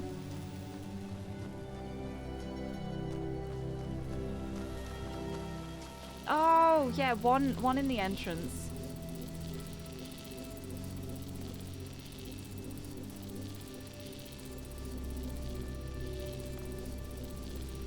Yeah, we don't even need this one outside, I just realized. I can just do it like that. And it works. I don't even need this one. But maybe I could use this for something else, like the blues. No, If this was in there, it would be fine. But it is not.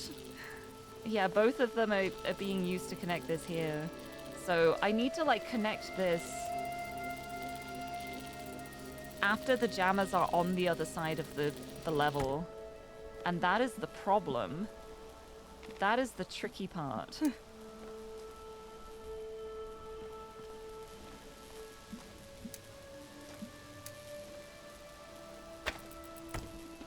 Like,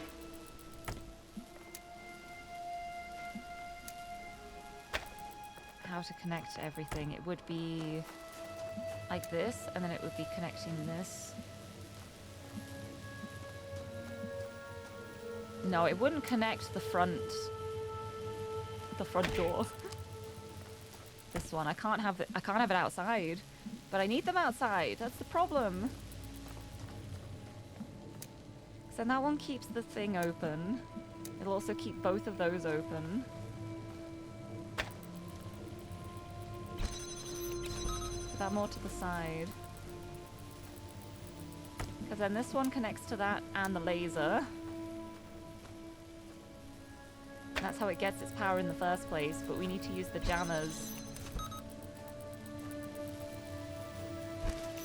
to make the laser work in the first place. I guess this one can then be used for... keep the front door open a little bit. Put it right in the doorway.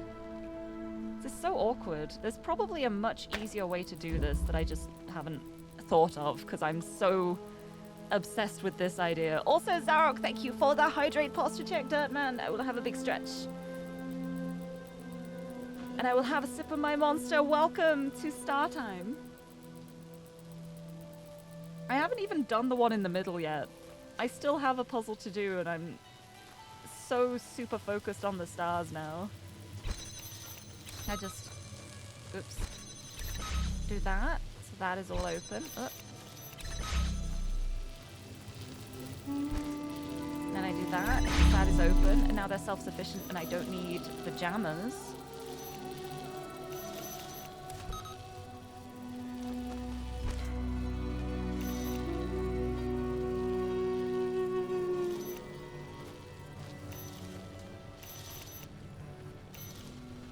But then I need to figure out a way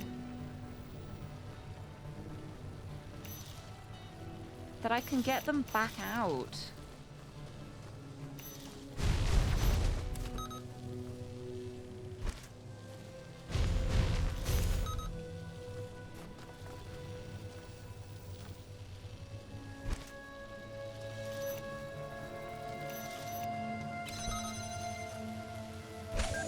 Nope. I need a way I can get the jammers back out afterwards, and that's the problem. Or like to get the these out.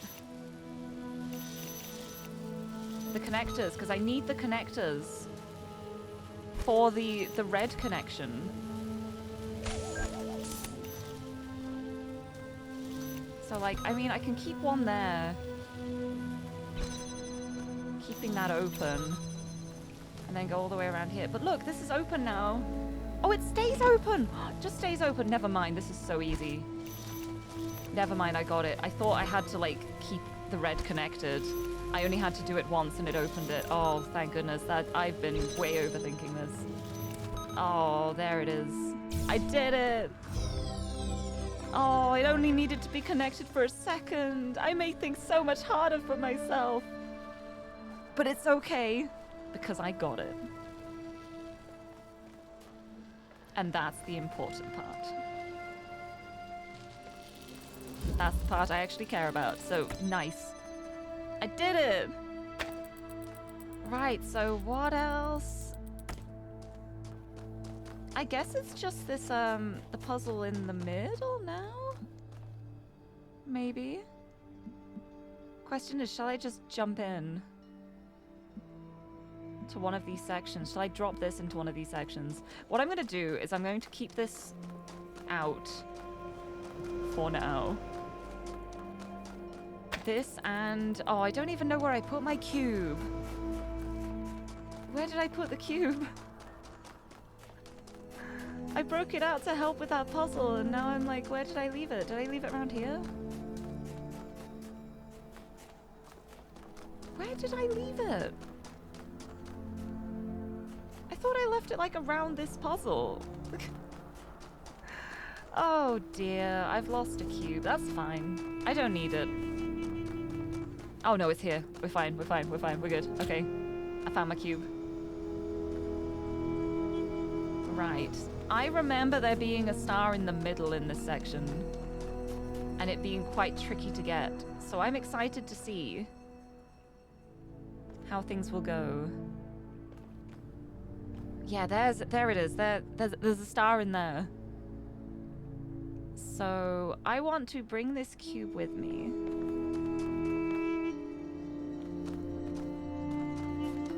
But I'm not sure where I want to bring it. I guess like maybe I drop it down here.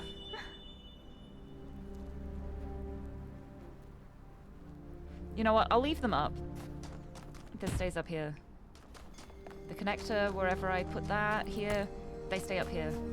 These are here. I can come up and get them if I need them. I'm going to actually look at the puzzle before I start throwing things down into random sections. Zarok, you slept really early today. Oh, did you get good sleep? I hope you slept well. I did not sleep much last night, but it's okay. I don't need sleep anyway. Right, anyway. This one's called Crater because here it is. Yeah, there it is, the star in the middle. I remembered it. And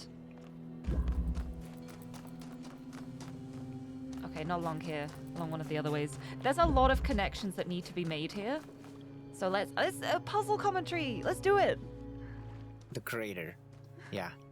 That's probably our most complex puzzle. The whole idea started with, hey, what if we made a puzzle in a hole where you could fall in from any side? Originally, we had the key where the star is now, but that was just too hard. People liked the design though, so we split it into 3 parts. You only need the first part to free the messenger, and the other 2 parts give you stars if you want to tackle them. Yes, I do. You know I do. Right.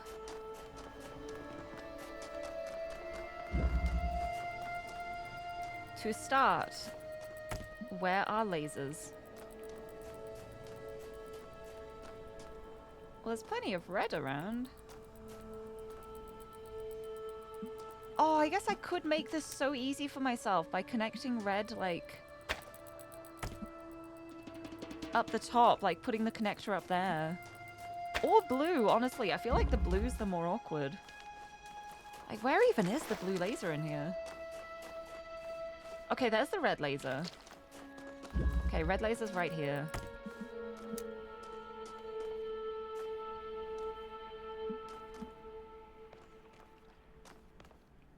So that can be instantly connected to things. Have a pointer there. Yes, yes, yes. Got a jammer. That's very nice. There's the door to free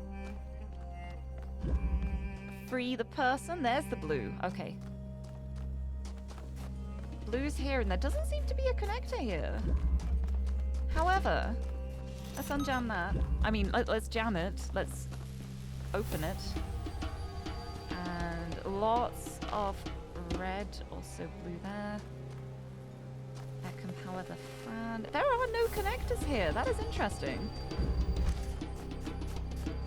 And I can't steal it from here because of the purple. So maybe that's where I want to drop my connector into. Into this section.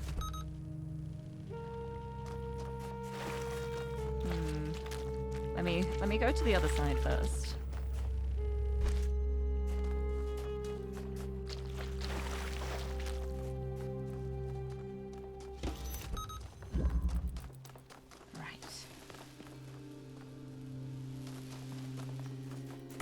Yeah, there's so many red ones. Like, I can probably set up a red connection along the top somewhere that I can connect to and not have to connect it to the lasers in this level. Oh, there's blue there. The blue laser is in there.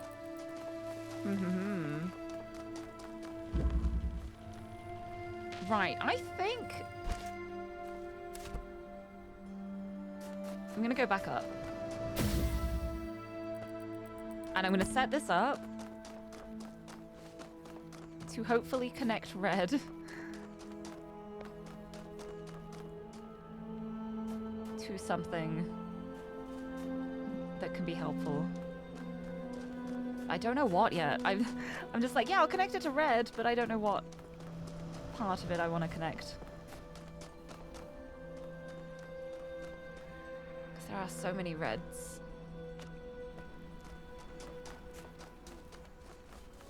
Right, from here, this seems to be like the optimal like vantage point. I mean, I could set up a blue so easily from around here.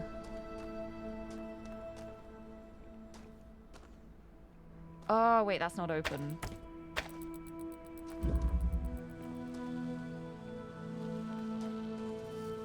Okay, yeah, that's not open anymore because of not having the jammers. That is okay.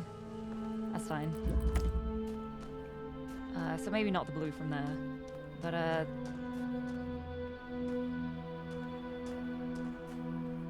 where's the red?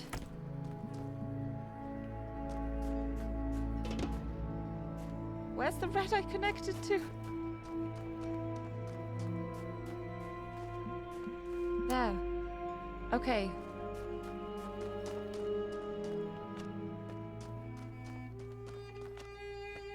Okay, I got a red. Red at this angle works. How many things can I connect this to from up here? I can connect it to... Oh, I can just see the red laser from up here.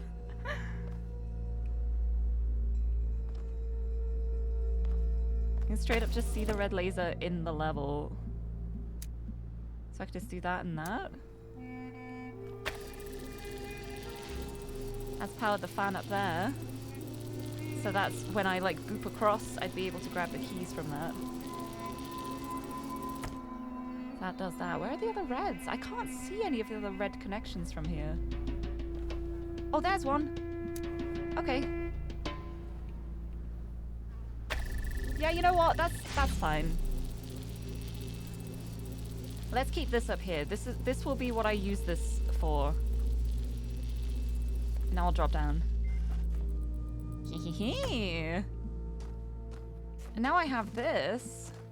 Okay, this needs the blue laser all the way around.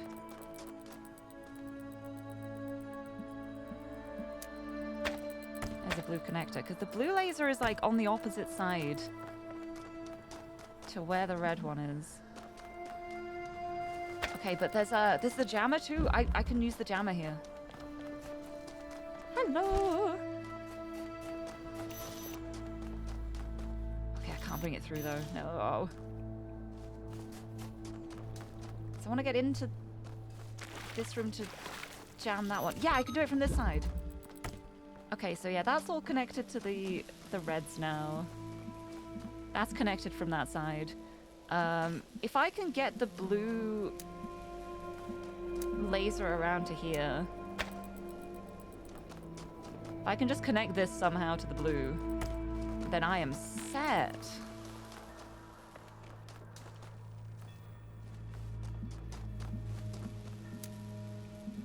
Let's do it from both sides just in case, because why not?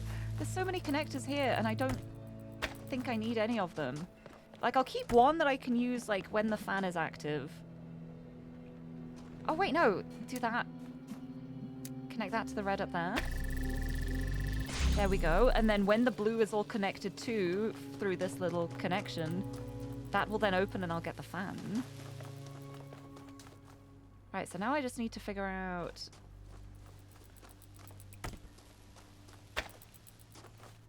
how to get the blue laser to there. Yes. Because connecting it on that side means that once it connects, it opens the door, and then the other side also has the door open. Yeah. Okay, yeah, there's a connector in here. This one. Connect you to there. Can you see? No, I don't think it can see through. I think it's the wrong angles. Hold on. From this side. I can see it. Yes, yes! Yes! Look at that. Look at that. That's all connected. I've got a fan. My fan, which I can pop on there. I'll take a connector with me because I want more connectors. But yeah, that's working fine. I'm keeping that powered with the power of this one. This one's really helping me right now. And now I'll do this. I got the keys. So with that, I have just solved the level. The level is solved now. I don't actually have to do anything else. But I'm not done yet. There are stars to be found. Like the star in there, which I would like to get. With 2 connectors. Right, so this is open now. I don't need to jam it anymore. So I can bring the jammer around this side. To open that door up for me. And I can connect the red quite easily there. So then it's just connecting the blue as well. And that's going to be a little trickier because of how awkwardly I've done everything. So I need to figure out a way I can get the blue around. The crater. Yeah. Oh, sorry, I That's already probably heard that. Thank you. No, because that needs the blue to be open. Yeah, this uses blue to open. So I guess... Oh, actually, yeah. I do that. And connect it with that to have the blue. And I'll come back around and use the jammer.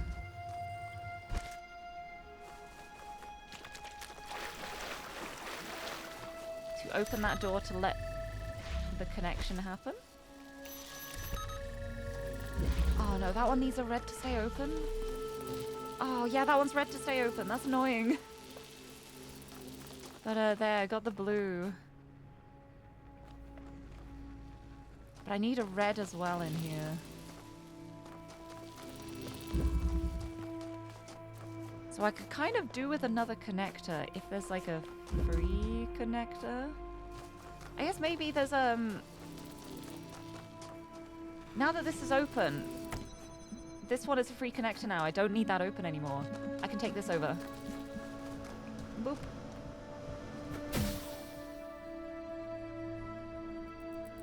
I could grab that one from the top too. I just realized. Just realized. That's okay, I don't even need to. I can just do that. And I got a star and a fan. Now that I've done this, I can put this star on here. I just need to power up this. We can close that now. Power this up with the red. And then both of the fans are going. So I should be able to stay in midair and then drop down in the middle. In theory. Right, I think I need the cube. So, wait, I just realized there's a switch there.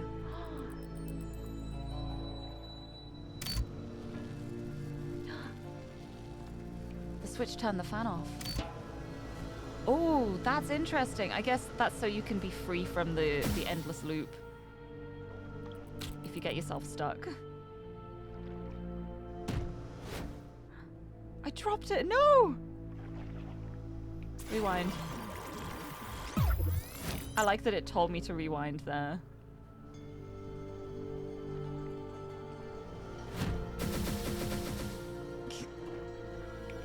I'm rewinding again.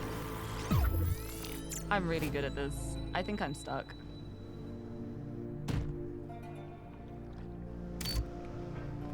Okay, okay.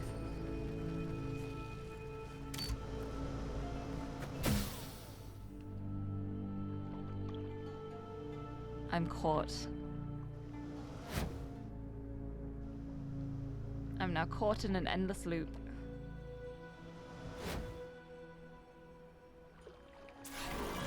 Keep rewinding a bunch. Mistakes have been made.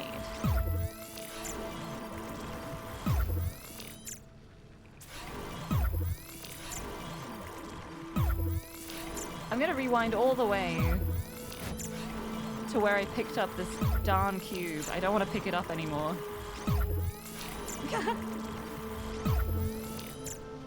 Okay. Okay, yeah, cube is back up there. All right. Okay, I need to remember how I did this.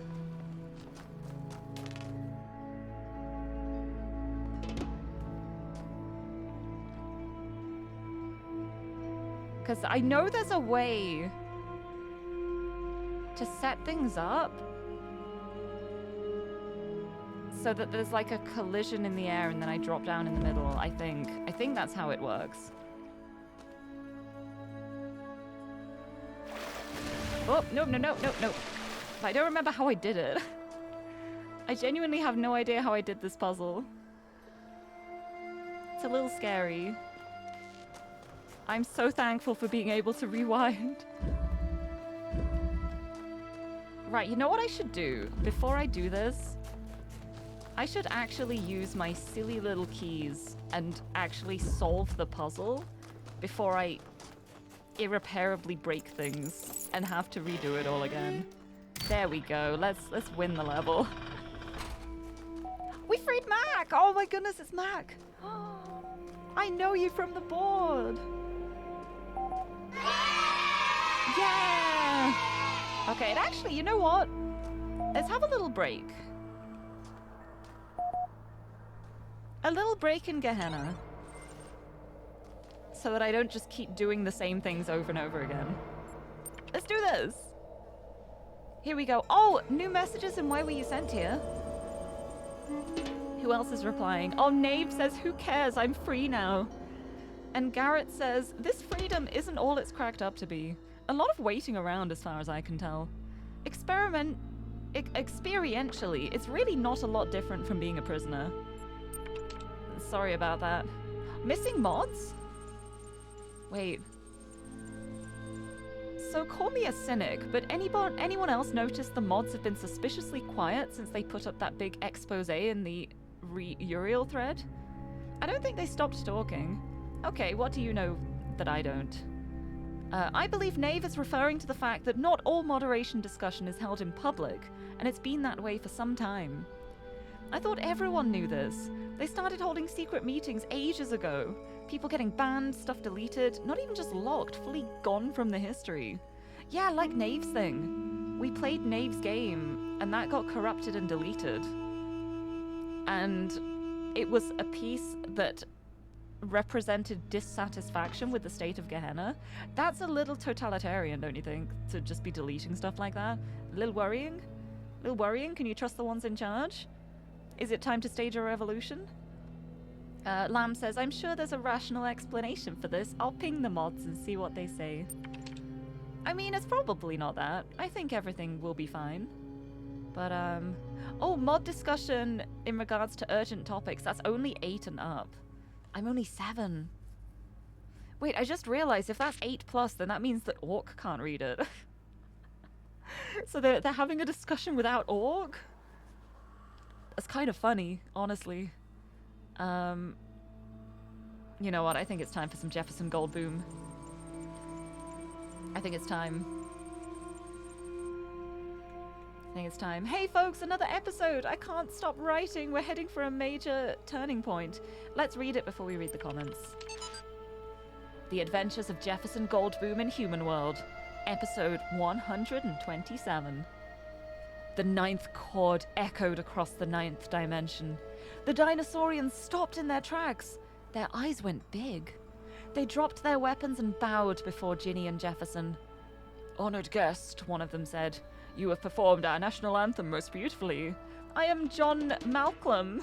John Malcolm, leader of the Velociraptor Biking Initiative. Pleased to meet you, John. I am Jefferson Goldboom of the Goldboom Institute, and this is Professor Ginny H.D. of the Casarati Viastras Jazz Ensemble. We apologize for nearly attacking you, but another member of your species came through our town recently whose behavior was highly inappropriate. That would be Dr. Elion, my nemesis, Jefferson said. I have come here to confront him with his crimes and take him to face the law. So that is his name. He was a terrible scoundrel, but you will no longer find him in our dimension, my friends. He has escaped back to the human world, taking our most precious invention with him, the Solvatronic Superthruster. It can be used to solve any mystery at shocking speeds. John Malcolm's eyes were full of regret. Oh no, Ginny said. With the Solvatronic Superthruster, he can solve the ancient puzzle that protects the gate of the mysterious holomorphs. And with holomorphic technology, he can take over the human world, Jefferson finished her sentence. This is worse than I thought. We have to do something. We have to go back. Jefferson adjusted his guitar. You're right, Ginny, as usual. But he's so far ahead of us. Can we make it? Jefferson, I was a prisoner for many years, and sometimes I almost lost hope. But I realized that I had to keep going, had to keep hope alive, even if it seemed impossible I would ever break out, because the alternative was madness. I told myself I would get out because I had to get out. It's the same thing with this. Can we make it? We have to make it, so we will have to believe that we will make it. And we will make it, at any cost. Any cost? Even death? We could stay here, you know. In the 9th dimension, we will be treated like democratically elected heads of state. You know it's the right thing to do. He sighed, then smiled. He held out his hand. I've always known, Ginny. Always. She nodded, took his hand. Let's do this. To be continued! Another banger as always. Good job, Mac. Lilith says, this seems to be one of the most personal episodes you've written so far. Ginny's speech is a bit sudden, but it gives the character a new level of complexity. Kaiju says, oh no, not the Solvatronic Superthruster. Even the Wizard of Crime thought it was immoral to use that. What is Dr. Elion thinking? Nave says, I hope they can make it back. Frankenstein says, heavy on plot, not much characterization. Does potentially take the series in an interesting direction, 5 out of 10. Sam says enjoyment equals true. Mr. Mulciber says, I'm glad they resolved this without violence. I always believed the dinosaurians would be a civilized people. And then Max says, just after I posted this, Uriel freed me. I don't know what to say. Lamb says, your stories are an important part of this community, Mac. Uriel can't change that. But see, the thing is, I freed you. But there is nothing stopping you from still writing it. You just don't have to be in the same cube anymore. Right, yep, I'm not a high enough level for this. My status is only 7, but I can make a new thread. I'm gonna make a thread called What is the Truth About Gehenna? Your thread has been created. Check back soon to see if anyone's replied. Oh, already replies. Instant replies, okay. Here we go. All right. I have heard from those who govern this world how they would have it be seen. Now I wish to hear from its people. What is Gehenna to you? On what does it truly turn? Kaiju says, I don't toe the party line for nothing. It really is a cool open place with a lot of stuff going on. Did you read Mac's episodic adventure yet? Dog says, much as I hate to agree, there is little doubt in my mind that we've got something good going on. At least when you consider the alternatives. Max says, thanks for the name drop, Kaiju. I will, in turn, recommend everyone else featured in issue 5 of Incredible Stories. It's coming very soon, and the early drafts I saw were pretty exciting. Rockwell says, nice way to take the conversation off topic. I'll go ahead and be the only voice of reason and point out that we are every bit as helpless as we ever were. Gehenna just did a better job of hiding it. Belial says you may be right. Whatever awaits us after Ascension will not be Gehenna, but doubtless it will have restrictions of its own. Knave says, I don't know. The grass is always greener, as the humans would say. And Frankenstein says, yeah, that expression doesn't really apply to what they were talking about. These guys think everywhere sucks. The humans just thought where they lived sucked, and that everywhere else was fantastic. I see. Right, well that was a fruitful Gehenna session. And while we were going through that, I think I know what I have to do here now as well. So let me see. Let me un-Gehenna. Let me see. I think I know what to do here. Maybe. I'll take the connector.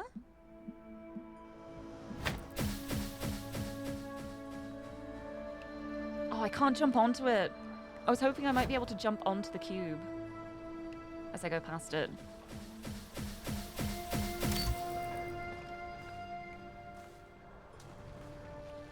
Where'd the connector even go?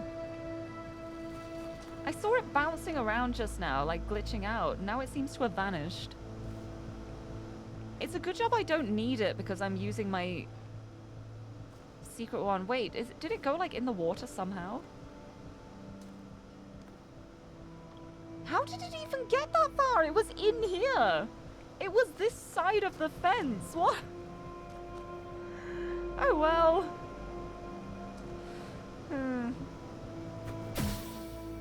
Well, I'm gonna risk something.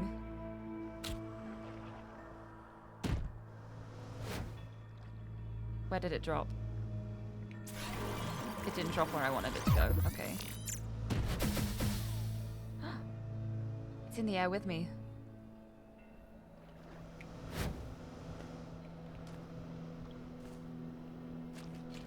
I don't know what I just did, but it's telling me it gave the reset rewind options, so I'm gonna do that.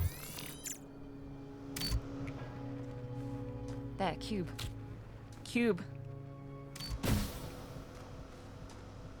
Right.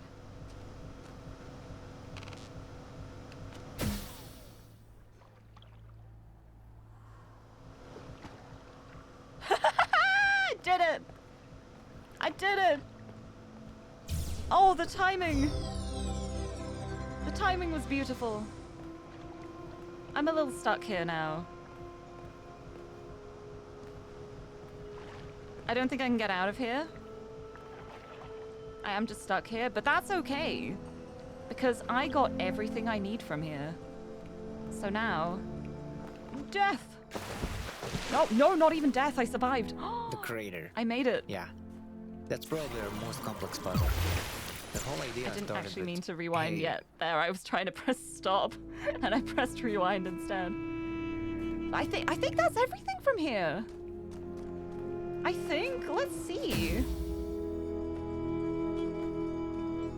Look at that. I did it. All 4 stars, all 5 rescued. And I got the serious text adventure. That was great. That was great. That went so well. So you know what I'm gonna do now? I'm going to probably upset myself by trying to build this leprechaun again in World 1. I wish there's a way out. This way. The community of No, it isn't Gehenna this is way. This way. Nice! Here we go! It's time to go back to World 1 and try and get my last few things. Because I also did have an idea of something I wanted to try. Because, yeah, there's 2 stars I don't have here. Trying to figure out, where are they? I know the one's the one on top of the wall. Where's the other one? I don't remember. Well, back I go. But I do have a slightly silly idea. It probably won't work. But if it does, it'll be really funny. But basically my idea is, you know how the leprechaun parts go kind of funky when you just put them down? Not on the thing. I'm wondering if I can jump on them.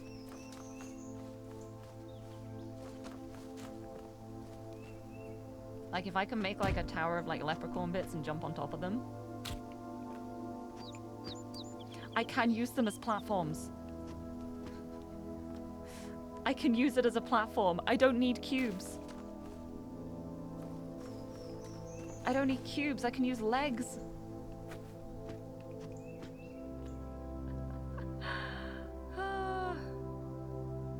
Right, there's another piece. Right, how am I gonna get up here? Stack of leprechaun objects. It wouldn't let me place it there. That's kind of interesting. I got that. A body piece. Hold on.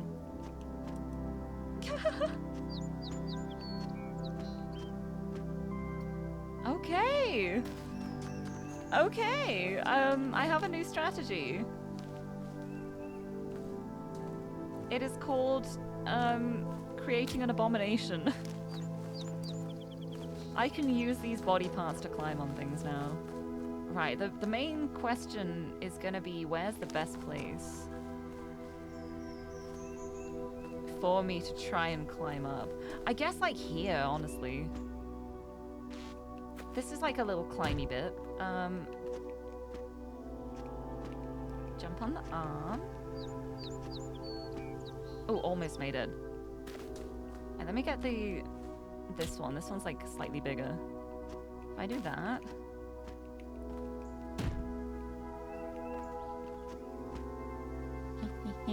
Look at that! I'm up here! I'm up on the wall now!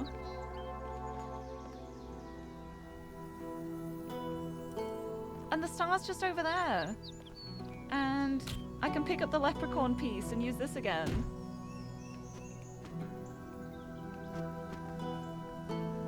This is so funny. Will you give me a footprint jump? No. You won't give me footprint jump? That's scary.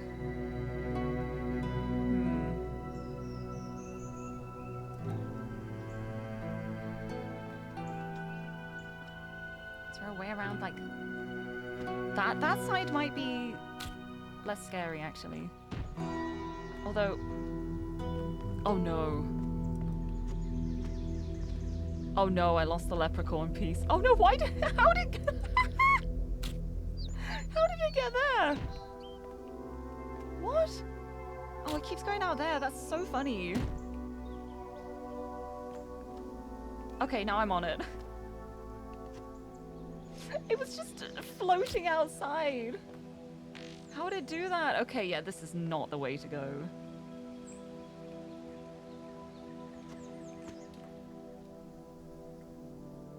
It is nice to be on the walls, though.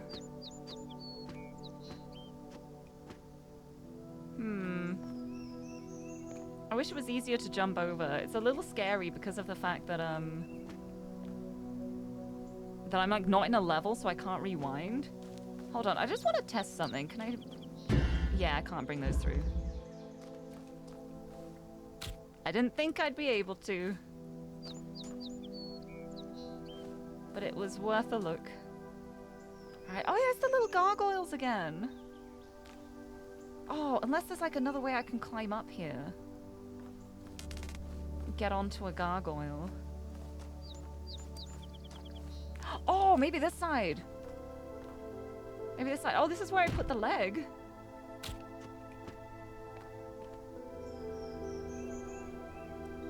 Like if I jump onto here. I probably shouldn't be holding the leg as I do this. I put the leg down. Oh, I put it down in midair. Okay.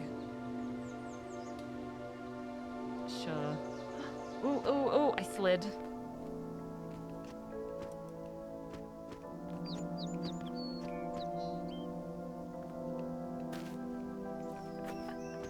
This is so silly. This is definitely not how I should be solving these, probably, but I love it. My leg.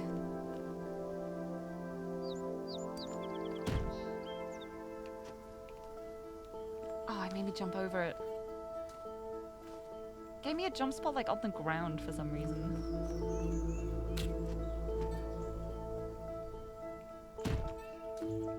Here we go. Oh, thank you for the hydrate too. I will have a sip. Sippy of my monster to ascend leg.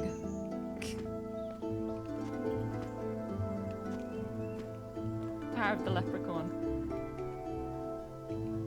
Because the thing is, there is a little, like, wall bit here that could potentially be climbed.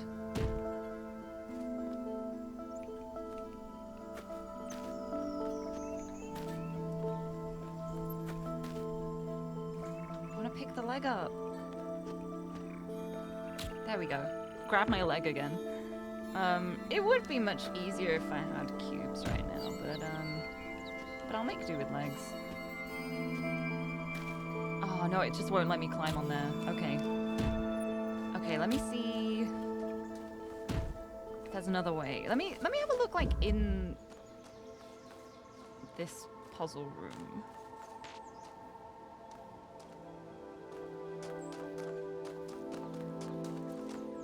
Yeah, because this one doesn't have cubes, I don't think. I think this is just a laser one. So I can't, like, use a cube in here. Is there a way I can climb up from somewhere else? Like, maybe using these.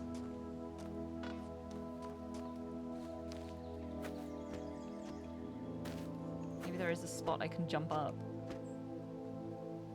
Oh, there's the gargoyles along the top there as well. There's gargoyles here. They're everywhere. That has to be a way I can reach that. How do I get up? I need uppies. They're everywhere. There's so many little gargoyle platforms. I'm like, how do I reach you? How do I climb up on you?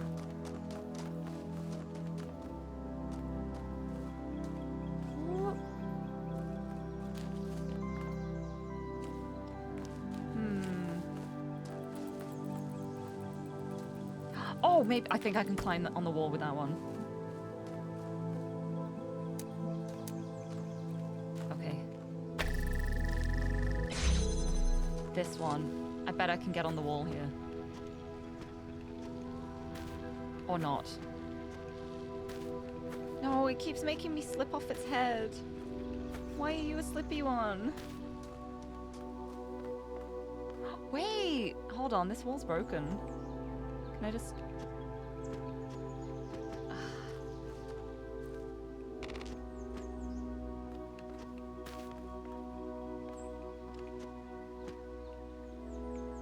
Does this level have cube? I don't think it has any cubes. But there are so many, like, little rock bits. That's a really bright flower. That confused me for a second then. Oh, the leprechaun was used in the... Oh, in the speed run! So it's a valid strategy. Oh, great minds. Wait, can I come up here? Not quite.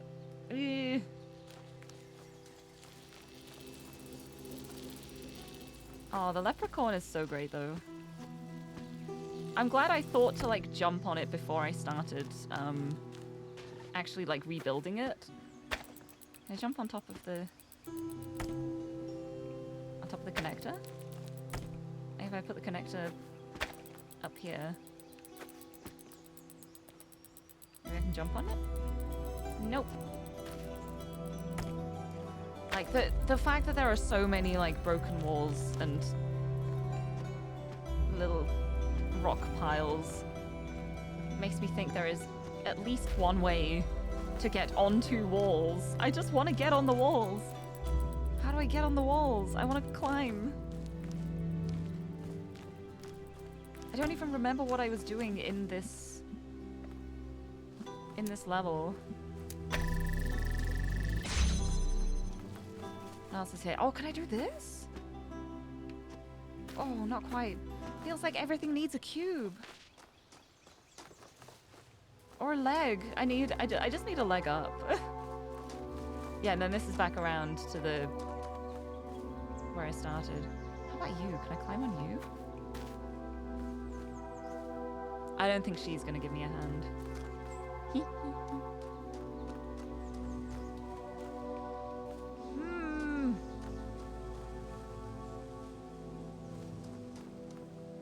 Okay, what about from the outside, maybe? Hold on, there's like bricks on top of here. Oh, I fell off. I fell off. Hmm?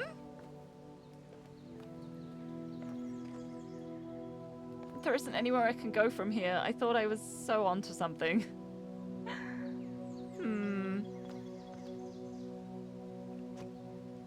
Yeah, and then the top of the head of these statues is just you slide off. Hmm. It has to be a way to get to the gargoyle things and jump on them. It must be.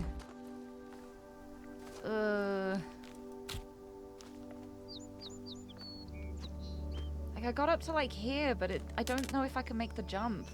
Well, I feel like I probably can make the jump. I'm just a big scared baby because I don't have rewind when I'm in the middle of the world like this. If I was doing it from the puzzle side, it would be very different. Alright.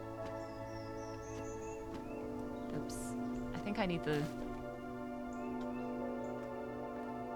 either like the chunky body piece or the legs seem to be the best ones for getting up high. Yeah, like that, look. Boop. And I'm up. See, you give me the little footsteps for things like that, but when I want to go over there, I don't get anything.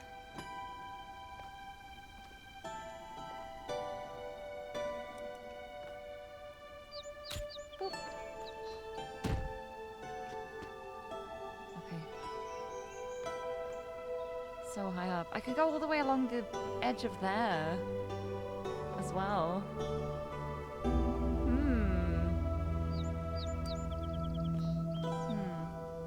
Anyway, I'm gonna try it.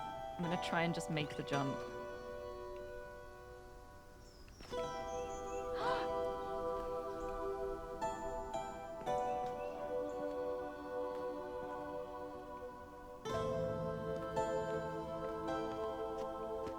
I'm not gonna make that jump though, am I? Unless I try and jump in through the side. Oh, this is scary. No! So sad. Let me do it again and I'll take another body part up with me to help give me a hand. Okay, no, the hand doesn't help. I need leg or this body part. I need to risk taking a leprechaun part with me. I mean, like, if anything goes wrong and I get a leprechaun part stuck in the puzzle, I don't think that's so bad. Like, I can literally just re-enter the area and start over again.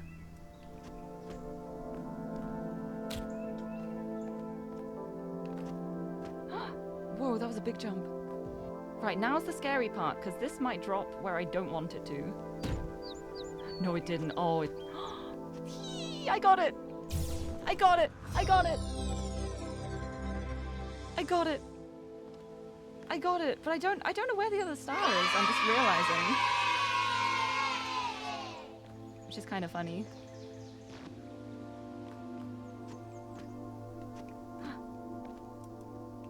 Right leg, we're going back.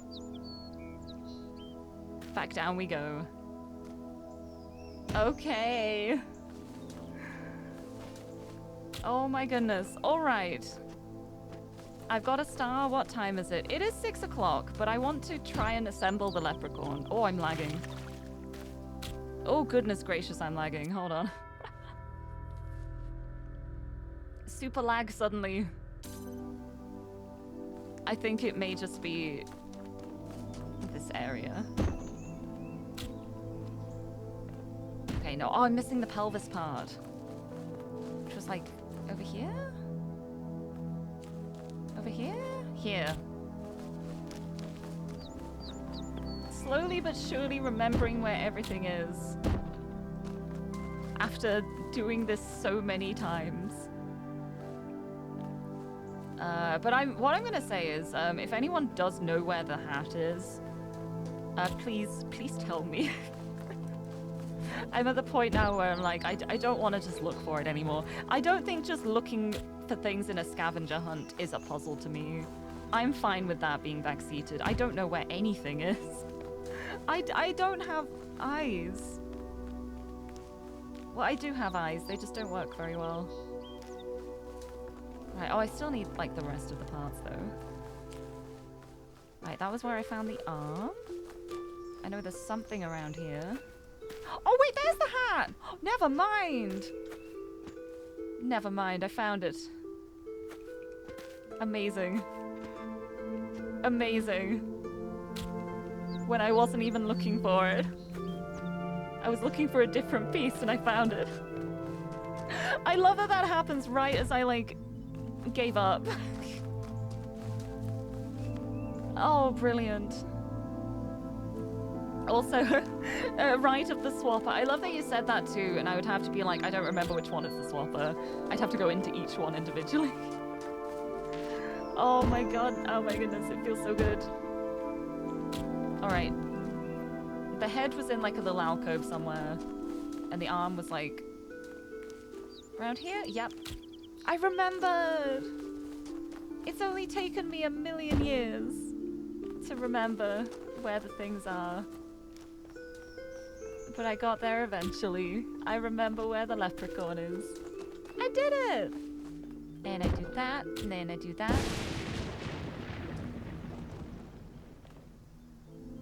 And thunder strikes ominously? Okay!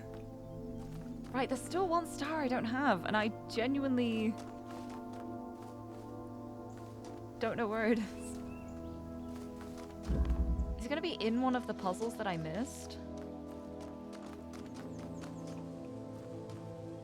Okay, yeah, this one is the swapper. Is there a gold star in here? Oh, there is a gold star in here! I forgot about this one! This was like the first puzzle I did, so I forgot about the star being here. That looks like another climb on the walls and jump over thing. So that's really great. Huge, huge fan of that. Okay, get me over there.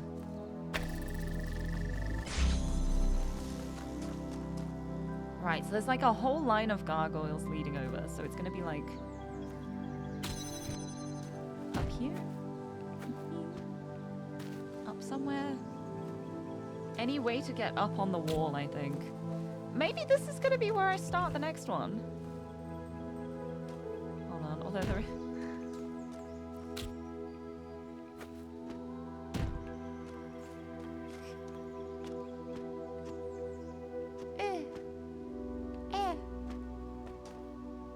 Oh, is this little gargoyle? Can I put a cube on your head? Not really on its head, but...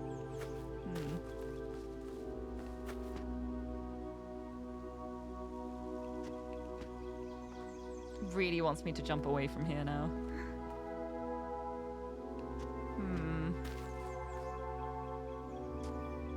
Interesting. Yeah, this can be where I start the next stream, I think.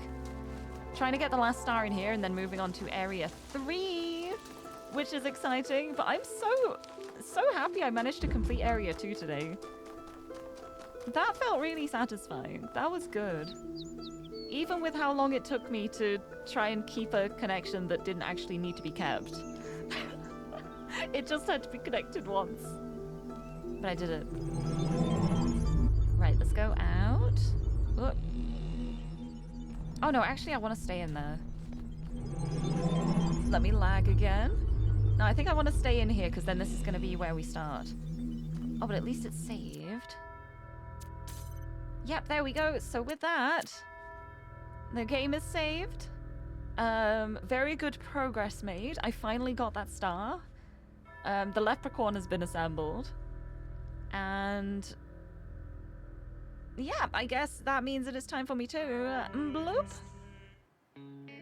Head on over to here to find a raid target. Let's see who is around to send a raid on to. But that was fun. That was good. That went so much better than I thought it would. I'm so happy I managed to get all of the stars in Area 2 in one stream. It got a little bit it was a little risky with the crater star for a while, but I made it. I did it. But yes, that is a good point to stop at because I did run over a little bit, but it was worth it. It was worth it for the success I brought. Can you tell I'm tired today? I'm forgetting how to speak words. Oh, I need to go have a rest, I think. It's okay, at least tomorrow's a chill day too. I say chill, it's not super chill. A Tithe in Blood is quite intense. But it's just gonna be a nice story time stream. A nice bit of reading. I don't have to use all of my brain power on puzzles. But yeah, thank you. Thank you so much for joining me. It's been a lot of fun. I'm glad you could all be here with me as I actually succeed at puzzles for once. And who's around? Ooh, ooh, ooh.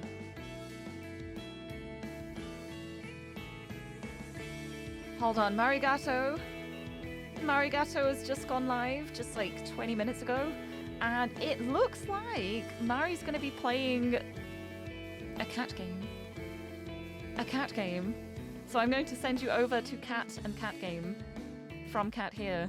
Because Mari's planning to play Copycat from the looks of it, which I'm pretty sure is the game about like being a stray cat who gets like brought in and then another cat takes your place in the home and you have to like get back. I don't know too much about it. I've seen it and I've had a lot of people like recommending me to play it because it's got cats. You're a cat. But I haven't gotten around to it because I've got so many games. But I'll send you over Marigato's way. I like getting the chance to raid her. She's really lovely. So let me get the raid message set up. There we go. If you're subbed, we've got the bongos. If not, we will just send regular hearts. And I will send you over to Marigato, who is a Palace Cat VTuber. The body is round. And then I am going to go eat some dinner and lie down, because I didn't sleep much last night. I'm so tired. Very sleepy. I hope I can sleep tonight. I'm hoping I will be able to, though, because the temperature has finally dropped here. It's not unbearably warm anymore. I can actually survive without my fan being on, which is amazing. I think it's gonna get warmer again, but it's not gonna hit like the heat wave levels again, because last week was unbearably bad. It was really bad. I'm really hoping it just doesn't reach that temperature again. But yes. Yeah, we got the hearts one too if you want to unlock an emote with channel points. It's like 80 channel points, I think. You can unlock an emote to use for 24 hours wherever you want on Twitch. But yes, for now, I will have dinner and then I will be back tomorrow with some more of A Tithe in Blood, which I'm very excited to learn more about. There's so many questions. I have so many questions. Now is rest time, though. Thank you so much, everyone, for joining me today. And until next time, bye-bye!